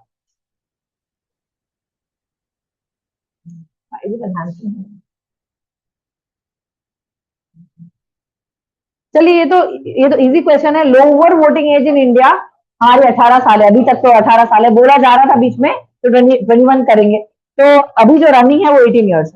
You will be having the right after 18 years to go for adult franchise. Now what is adult franchise, ये भी पूछा जाता। कभी कभी टर्म्स के बारे में समझ के चलिए please. Adult franchise is nothing but आप 18 साल के हो गए, आप एक अडल्ट हो गए, तो you have the right to vote. See, यहाँ पर भी देखिए, this was lowered from 21 to 18 earlier in 61 constitutional amendment in 1988, but again अभी वो लोग चाह रहे हैं कि फिर से 21 करना, अभी तक लाया नहीं गया है, ओके। तो you have to remember this amendment, constitutional amendment 61st में ये चेंज किया गया था। पहले भी 21 ही था, बाद में चेंज करके 18 बनाए, अभी फिर से वो लोग कुछ लाना चाह रहे हैं, maybe again they want to reschedule it as 21। अब वो कब होगा वो तो अभी नहीं मालूम, let's see. Now in US also it is same, अगर US का पूछा जाए तो आप 18 पर टिक कर देना। These are very simple ones, you can do it very easily. Yeah, in this era इनके भी 26th अमेंडमेंट में हुआ था, उनके US के कॉन्स्टिट्यूशन में भी। अगर वैसा भी पूछा जाए तो आपको याद रहना चाहिए 1971 में US ने भी किया था 26th अमेंडमेंट से कि उनके पास भी पहले वोटिंग एज 21 थी, उन्होंने भी 18 किया। तो जैसा हमारे US करते हमारे मोदी करते, मतलब इंडिया। एक्चुअली अपने पास सेल्फ रहना चाहिए, but I don't know what is problem.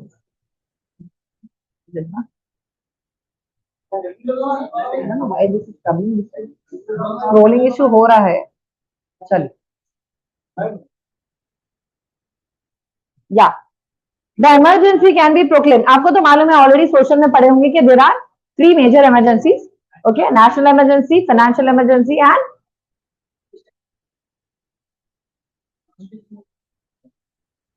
yeah, constitutional emergency. There is anything declared in constitution जो लाना चाहिए. Emergencies are judiciary is body. तीन bodies हैं हमारे, legislature, parliament, sorry, executive and judiciary.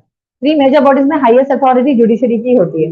चलिए ना, इमरजेंसी घोषित कौन कर सकते हैं हमारे देश में? अगर कोई भी प्रॉब्लम आ जाए, चाहे वो किसी से वॉर हो या फिर कोई तरह के क्राइसिस हो पैसों के ताल्लुक से या किसी भी तरीके से, तो कौन हमारे कंट्री में ये लागू कर सकते हैं? इमरजेंसी का डिक्लेरेशन कौन कर सकते हैं? हमारे प्रेसिडेंट ही कर सकते हैं. The emergency can be proclaimed.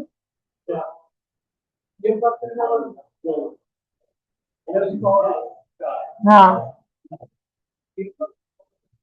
Announcement he can do but without his authority नहीं कर सकते. उनके पीछे उनका ओके होगा देन ओनली उन्होंने कर सकते. लागू करने के परमिशन तो इन्होंने देने वाले, ठीक है. उनकी बैक सिटिंग में उनकी कैबिनेट में क्या डिस्कशन हुआ we don't come to know ना. ये अथॉरिटी तो प्रेसिडेंट की है, बिना उनके यस की इन्हों कुछ नहीं कर सकते. हाँ, यस हुआ होगा तो ही उन्होंने करें, that is natural. Okay, now this on the decision of president only he can speak up about that. Without his yes he can not say by his own wish. हाँ, उनका बात हो गई है, ही सेइंग ओके कोई problem आ गई चलो कर दो डिक्लेयर, हो तो then he can. The emergency can be proclaimed by the President of India. It is done on the advice. देखिए यहाँ पर बात हो रही, काउंसिल ऑफ मिनिस्टर से एडवाइस होगी, बात होगी, उसके बाद ही उन्होंने कोई ओके यस अब लागू किया जाना चाहिए because of certain problems. Okay ना. अगर वो कोई रीजनेबल दिखेगा उन्हें तो डेफिनेटली वो उनके लिए यस बोलेंगे. अगर नहीं रीजनेबल दिख रहा तो he will also reject that. अगर दिख रहा है तो ही. So in case of emergencies, there are different types of emergency, financial emergency, national emergency, or anything जो भी हमारे कंट्री में हो रहा है. This power is given under Article 352. Which article deals with amendment to our constitution? ये constitution में किस आर्टिकल में लिखा है कि कॉन्स्टिट्यूशन अमेंड हो सकता है? That is 368. ओके, यानी कॉन्स्टिट्यूशन में बदलाव आना पॉसिबल है, बदलाव लाया जा सकता पॉसिबल है. 368 कॉन्स्टिट्यूशन के आर्टिकल में मेंशन किया गया है. ओके ना.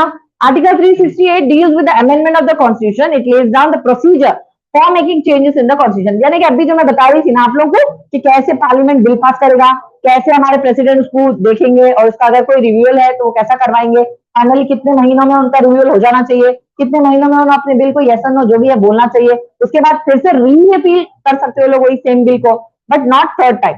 ट्वाइस हो सकता है बट नॉट थर्ड टाइम. तो ट्वाइस में उनको मानना ही पड़ता, कुछ जगहों पर उनको यस बोलना पड़ेगा. ओके, जैसे मनी बिल जो होगी वो उन्होंने रिजेक्ट नहीं कर सकते, उसके कुछ क्राइटेरिया. ये सारा प्रोसीजर हमारे 368 आर्टिकल में मेंशन है कि क्या क्या चेंजेस वो किस बेसिस पे ला सकते हैं, उसका प्रोसीजर क्या होगा, कितने ड्यूरेशन में वो ला सकते, वो सारा कुछ 368 में मेंशन है कॉन्स्टिट्यूशन के.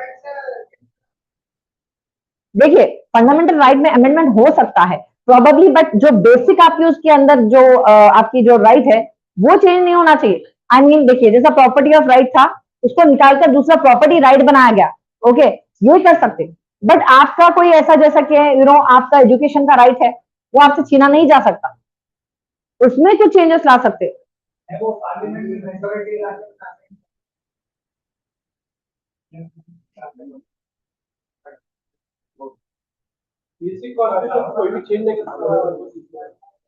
Actually fundamental rights are the basic structure. तो रिलीजन के ताल्लुक से अगर लोग कर रहे हैं तो there will be some misconception और मिस थिंग इन दैट. लाना तो नहीं चाहिए उनको, कानूनन तो उनको चेंज नहीं करना चाहिए.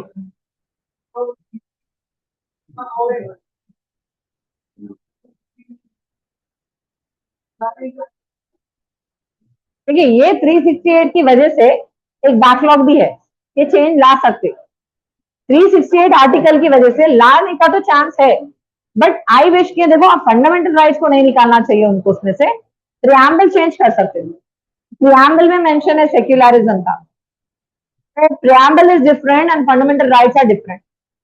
बट फंडामेंटल राइट में रिलीजन का है अपने को हक, बट अगेन अब वो थोड़ा बहुत कॉन्ट्रडिक्टरी हो रहा. Preamble is also stating that it is secular country, whereas all the religions are given same status. ये हमारा फंडामेंटल राइट है. तो यहाँ इतना है अपन अपना आवाज उठा सकते कि हमारा कॉन्स्टिट्यूशन हमें ये राइट देता है बोलते. हम पावर पे है नो डाउट, एंड इसको बदलना नहीं चाहिए. ये जुडिशरी से हम बात कर सकते.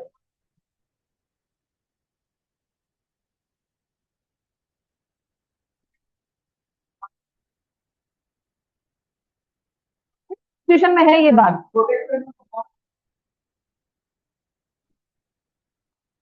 हाँ हाँ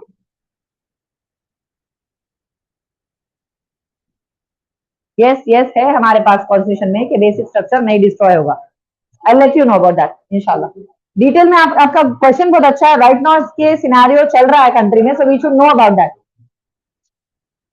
यस वी शुड नो के हमारे कॉन्स्टिट्यूशन से हमें क्या बेसिकली ये तो चेंज का बता रहा, बट जो बेसिक स्ट्रक्चर को नहीं करना है उसके फेवर में क्या है provision, we will see to it.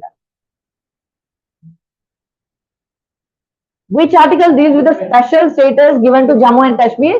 356, 368, 372, 370, 370 आपको डिटेल में पढ़ना पड़ेगा, क्योंकि देखिए जब ये पार्टीशन हो रहा था तो जम्मू एंड कश्मीर को एज अ स्टेट इंक्लूसिव नहीं रखे थे, उसके लिए कुछ अलग था। ठीक है, अब सडनली वो लोग अमेंड कर रहे हैं कि नहीं ये भी पार्ट ऑफ इंडिया है और इसके अंदर भी हमारा जो कॉन्स्टिट्यूशन है वो लागू होगा। पहले नहीं होता था, अब वो ला दिए लागू होगा। तो ये 370 को हमें पढ़ना चाहिए। इसके जो स्पेशल स्टेटस था जम्मू एंड कश्मीर का, तो आप क्या कर रही है, नहीं करे उसको, वो कर दिए, मतलब उसको स्पेशल वो नहीं मिल रही है, वो भी पार्ट ऑफ हमारे कॉन्स्टिट्यूशन उनके ऊपर भी लागू होगा बोलकर डाले recently. So this it provided autonomy to the state in certain matters. However, this special status was effectively removed in 2019. ठीक है, 2019 में ये चेंज लाया गया था रिसेंटली। ओके, जीएसटी नहीं, कॉन्स्टिट्यूशन लागू होने पर था। जम्मू एंड कश्मीर पर हमारा कॉन्स्टिट्यूशन लागू होना नहीं होने का वो प्रोविजन ये है।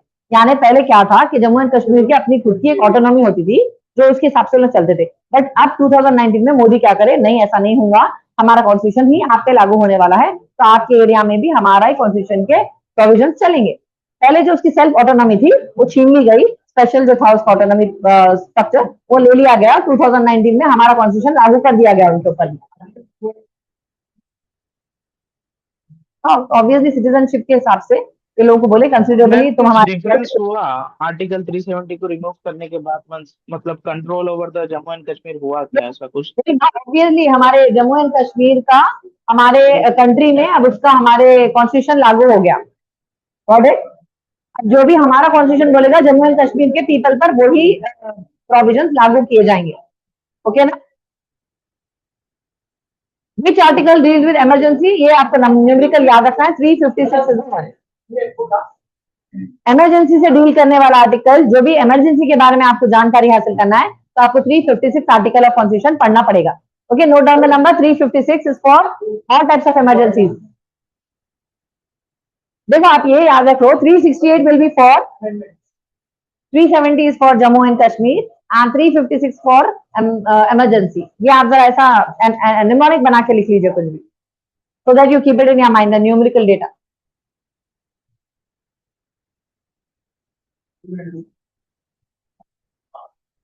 देखिए ना, अमेंडमेंट्स के लिए 368 नोट डाउन कर लीजिए and 370 for J&K Jammu and Kashmir, 356 for any kind of emergency. I know this, amendment के लिए 368। कॉन्स्टिट्यूशन सपोर्ट्स अमेंडमेंट्स, इसका आर्टिकल है 368। Okay, constitution is declaring about any emergency, उसके सारे डिटेल्स आपको 356 में मिलेंगे। Jammu and Kashmir is earlier it used to have special autonomy. Autonomy मतलब उनका खुद का कुछ स्पेशल रूल रेगुलेशन होता था जो अब इरेडिकेट हो गया है, और उसको 370 के अंदर लिखा हुआ है कि Jammu and Kashmir is also inclusive in constitution, मतलब कॉन्स्टिट्यूशन वहां पर भी लागू किया जाएगा। नहीं, अभी तो कॉन्स्टिट्यूशन लागू होगा, 2019 में हो गया उनका स्पेशल ऑटोनॉमी, मोदी सरकार ले लिए, अब उनके पास भी हमारा कॉन्स्टिट्यूशन ही लागू किया जाएगा। Anything is there, Jammu and Kashmir inclusive हो गया। चलिए, गवर्नर कौन होता भाई? देखिए, सेम लाइक जैसा प्रेसिडेंट है और प्राइम मिनिस्टर है सेंट्रल लेवल पर, वैसे हमारे गवर्नर और चीफ मिनिस्टर है। तो गवर्नर का एक्चुअली रिजेम्बलेंस किससे हो रहा? प्रेसिडेंट से हो रहा, पर स्टेट लेवल पर हो रहा। यानी हमारे स्टेट के हायर बॉडी कौन है? सबसे हायर बॉडी गवर्नर, उसके बाद सीएम। आप समझ रहे ना कैसा है ये? इज इक्वल टू देख लीजिए, प्रेसिडेंट। हाँ, तो डुअल गवर्नमेंट है ना, डुअल सिस्टम है ना अपने पास। डुअल गवर्नमेंट सिस्टम में देखिए हमारा फीचर, कंट्री का फीचर क्या है? Characteristics of the country India, we have dual system, dual bodies. हमारा स्टेट लेवल अलग होता है, सेंट्रल लेवल अलग होता है। सेम टाइप के सिचुएशन और प्रोसीजर्स होते हैं, बट ऊपर के अथॉरिटीज के नाम अलग है, स्टेट लेवल के अथॉरिटीज के नाम अलग है। अगर कंट्री लेवल पर हेड को बोला जाए तो प्रेसिडेंट कहलाएगा, स्टेट लेवल के हेड को बोला जाए तो गवर्नर कहलाएगा। पर यहाँ पे एक क्लॉज ये है प्रेसिडेंट इलेक्टोरल कॉलेज से सेलेक्ट होते हैं, whereas इनको अपॉइंटमेंट मिलता है। अपॉइंटमेंट कौन करते हैं? प्रेसिडेंट करेंगे। कंट्री के प्रेसिडेंट हर स्टेट के गवर्नर को चूज करेंगे। ओके, पूरे स्टेट के गवर्नर्स प्रेसिडेंट ही सेलेक्ट करते हैं, ये आपको याद होना चाहिए। ठीक है, तो जनरल में कॉमन में क्या बोलती, कोई भी गवर्नर हो, किसी भी स्टेट का गवर्नर हो, कौन सेलेक्ट करेंगे? प्रेसिडेंट सेलेक्ट करेंगे। मैम तो स्टेट का बड़ा गवर्नर है या सीएम है? स्टेट के गवर्नर प्रेसिडेंट के इक्विवेलेंट रहेंगे। Getting my point? CM is equivalent to the prime minister. Equivalent बता रही हूँ मैं, स्टेट लेवल पर। ओके, सेंट्रल लेवल पर तो प्रेसिडेंट हेड होंगे, डेफिनेटली ओवरऑल हेड है वो तो, बट वहां पर आपके सेकंड बॉडी रहेंगे, लोकसभा के जो है लोअर हाउस के, वहां पर पीएम रहेंगे। स्टेट लेवल के जो हेड है वो गवर्नर रहेंगे, और सीएम हमारे पैरेलल टू पीएम रहेंगे। Getting my point? Actually got one question, आप लोग जो टेस्ट डाले थे ना, मॉक टेस्ट, Yes. तो उसमें स्टेट का बड़ा I selected governor, so it went wrong. CM was also the option in that. So in that case, I should select this CM or governor as a state head. State head यहाँ पे बोलते CM को, but actually जो parallelism मैं बता रही हूँ, जो रोल प्रेसिडेंट का सेंट्रल लेवल पर है ना, वो रोल गवर्नर का स्टेट लेवल पे होता है।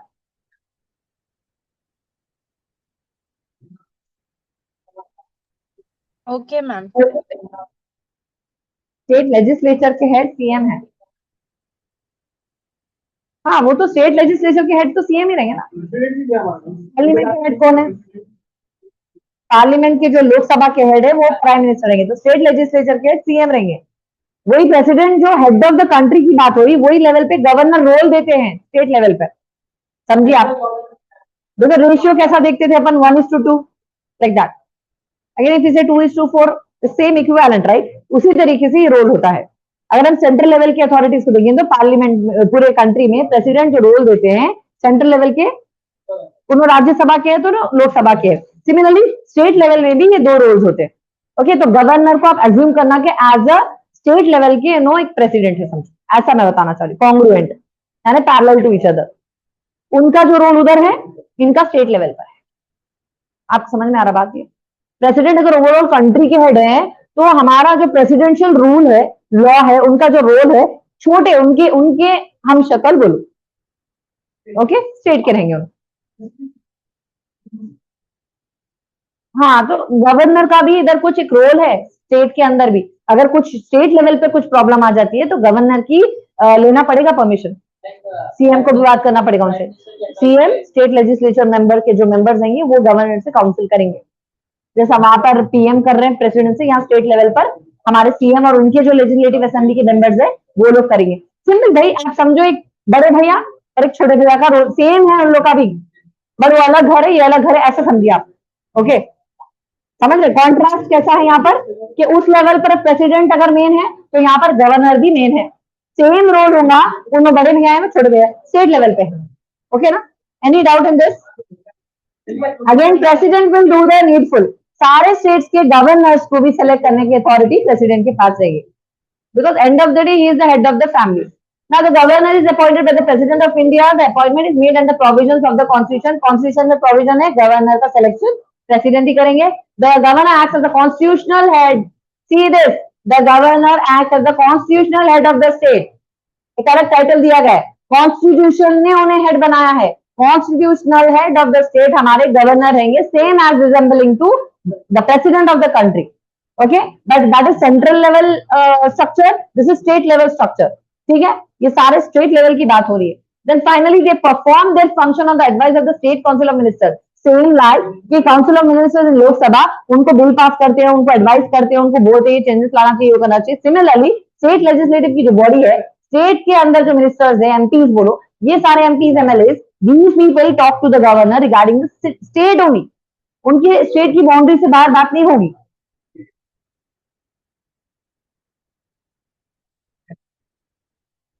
रिपब्लिक, रिपब्लिक देखिए, what is the meaning of republic here? Anybody knows? Republic का वर्ड जो है वो क्या है, एक्चुअली मीनिंग क्या होता है?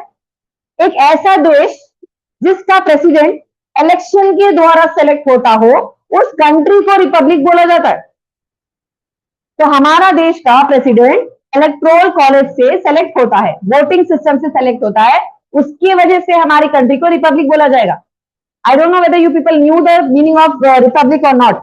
हमारी कंट्री रिपब्लिक क्यों बोली जाएगी? बिकॉज हमारा जो प्रेसिडेंट है वो वोटिंग के द्वारा सेलेक्ट हुआ है with the electoral college. That is the reason we call it as a republic of India. तो कोई परेशान होने की बात नहीं, कभी ऐसे वर्ड्स आ जाए तो। Yes, we are republic, we are democratic, we are socialist. हमारे पास पूरा प्रियम्बल है, जब प्रियम्बल पढ़िए ना, उसमें पूरी बातें बताई गई है। We are not only republic, we are democratic, we are secular, we are socialist, we are sovereign, we are lot of, हमारे पास बहुत कुछ है, फ्रैटर्निटी है, लिबर्टी है, इक्वालिटी है, सारा कुछ है पूरा। आपको अरे मैं मिर्ची मसाला पूरा पढ़ाना पड़ेगा, प्रियम्बल किसी दिन पूरा डिटेल में पढ़ाऊंगी इंशाल्लाह। तो सीधा कि हमारे पास एक जो छोटा स्ट्रक्चर है वो बड़ा स्ट्रक्चर भी है, दोनों स्ट्रक्चर इक्विवेलेंट है। ओके, इक्विवेलेंट भी इनके इनके डेजिग्नेशन इन्हें दिए जाते हैं। लेजिस्लेटिव लेवल पर भी सारे स्टेट लेवल के भी मिनिस्टर्स होते हैं। Please try to understand, state के एग्रीकल्चर मिनिस्टर कौन है, मतलब स्टेट की एग्रीकल्चर डील कौन करने वाले। Example like that I am trying to explain broader spectrum and the minus spectrum. ये बात को समझिए, अगर माइनस स्पेक्ट्रम समझेंगे तो स्टेट समझ जाएंगे। बॉर्डर लेवल पर हम, अब देखो भाई, अगर हम बोलते हैं कि पूरे खाली तेलंगाना की अगर बात करें तो तेलंगाना में बहुत सारे अलग अलग अलग अलग एरियाज है, ठीक है ना। तो सारा कुछ जो मेजरली तेलंगाना से रिलेटेड जो कुछ डिसीजंस है इसकी टेरिटरी के विदिन पूरा स्टेट स्ट्रक्चर संभालेगा। ओके, पहले जो बात हो रही थी, जैसे कि मैं बताइए आपको कि आंध्रा और तेलंगाना जो अलग हुए थे, प्रेसिडेंट को ये नहीं था कि वो दे सकते जजमेंट, देखो वो बना सकते, बिल को पास कर सकते, बट उनको स्टेट से काउंसलिंग करनी पड़ेगी। कुछ केसेस में अगर किसी स्पेसिफिक स्टेट से रिलेटेड कोई बिल है तो वो प्रेसिडेंट स्टेट के पूरे मिनिस्टर से बात करेंगे, उनसे एडवाइस लेंगे, उनसे पूछेंगे कि भाई तुम्हारा ये स्टेट अलग हो रहा, इसमें ये सारी चीजें होने वाली है, कल को ये जमीन तुम्हारी उधर चले जाएगी आंध्रा के पास, तुम्हारा क्या है, तुम्हारा वर्ड दो। तो दोनों पार्टी जो ऑपोजिशन पार्टीज है वो जाके देंगे स्टेटमेंट कि भाई अब जैसे कि फॉर एग्जांपल आंध्रा जो चाहते थे और जो तेलंगाना के लोकल्स थे वो चाहते थे, वो अपने पॉइंट्स रखेंगे, उसके बाद जजमेंट होगा कि ओके ठीक है अब इसको रियली में अलग कर दिया जाना चाहिए बिकॉज ऑफ दिस रॉइस। तो वो लोग डिसीजन प्रेसिडेंट पे ही रहता, बट उन्होंने एडवाइस लेंगे। लेकिन मैं पॉइंट, एडवाइस के बाद जब उन्होंने फाइनली माइंड सेट होगा तब वो अपना जजमेंट दे देंगे, yes it should be separated.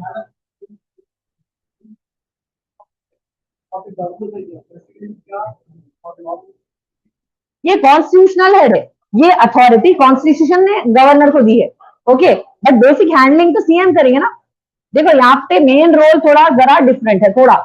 हाँ, जो आपको ग्लिच आ रहा ना वो मैं बताना चाहूंगी, गवर्नर तो है, इनको constitutional head of the state बनाया गया है, कॉन्स्टिट्यूशन ने वो अथॉरिटी दी है कि प्रेसिडेंट सेलेक्ट करेंगे, उनके रेसिप्रोकल उनका ही मतलब उनका ही रोल अदा करेंगे स्टेट लेवल पर। तो कौन कौन करेंगे, ऑब्वियसली प्रेसिडेंट को देना पड़ेगा ना, प्रेसिडेंशियल रूल स्टेट लेवल पर गवर्नर करता। ओके, गवर्नर खाली क्या है भाई, मुद्दे लेता उन्हें, जैसा प्रेसिडेंट मुद्दे लेते, सेम रोल है उनका भी। मेन एक्ट तो कर रहा प्राइम मिनिस्टर, यहाँ पर भी सीएम का मेन रोल रहता। सेम भाई, आप पैरेलल समझ लो ना, ऑपोजिट, दोनों का रोल एक ही है, पैरेलल ही है। आप समझ गए मैं क्या बोलना चाह रही हूँ। एक ट्विन्स है, दो हम शक्ल है, बस एक सेम टू सेम है। Next is the term of office of the governor. एक गवर्नर कितने साल गवर्नरशिप कर सकता है, 5 years। Okay, that's it for today. So this is it, the term of the office for the governor in his era, जो उनका time period है सिर्फ 5 years का ही होगा। After that another new governor will be selected. Okay, this is it for today, from tomorrow will go with the next day. Okay, चलिए, take care everyone, have a nice day. अरे मुंह को हो गया ना कॉम्पिटिशन, टाइम नहीं मिल रहा to go anywhere. कल है and it is a mandate thing, you have to also come. The college is calling to everybody, no? I had to tell about the volunteering, but my organization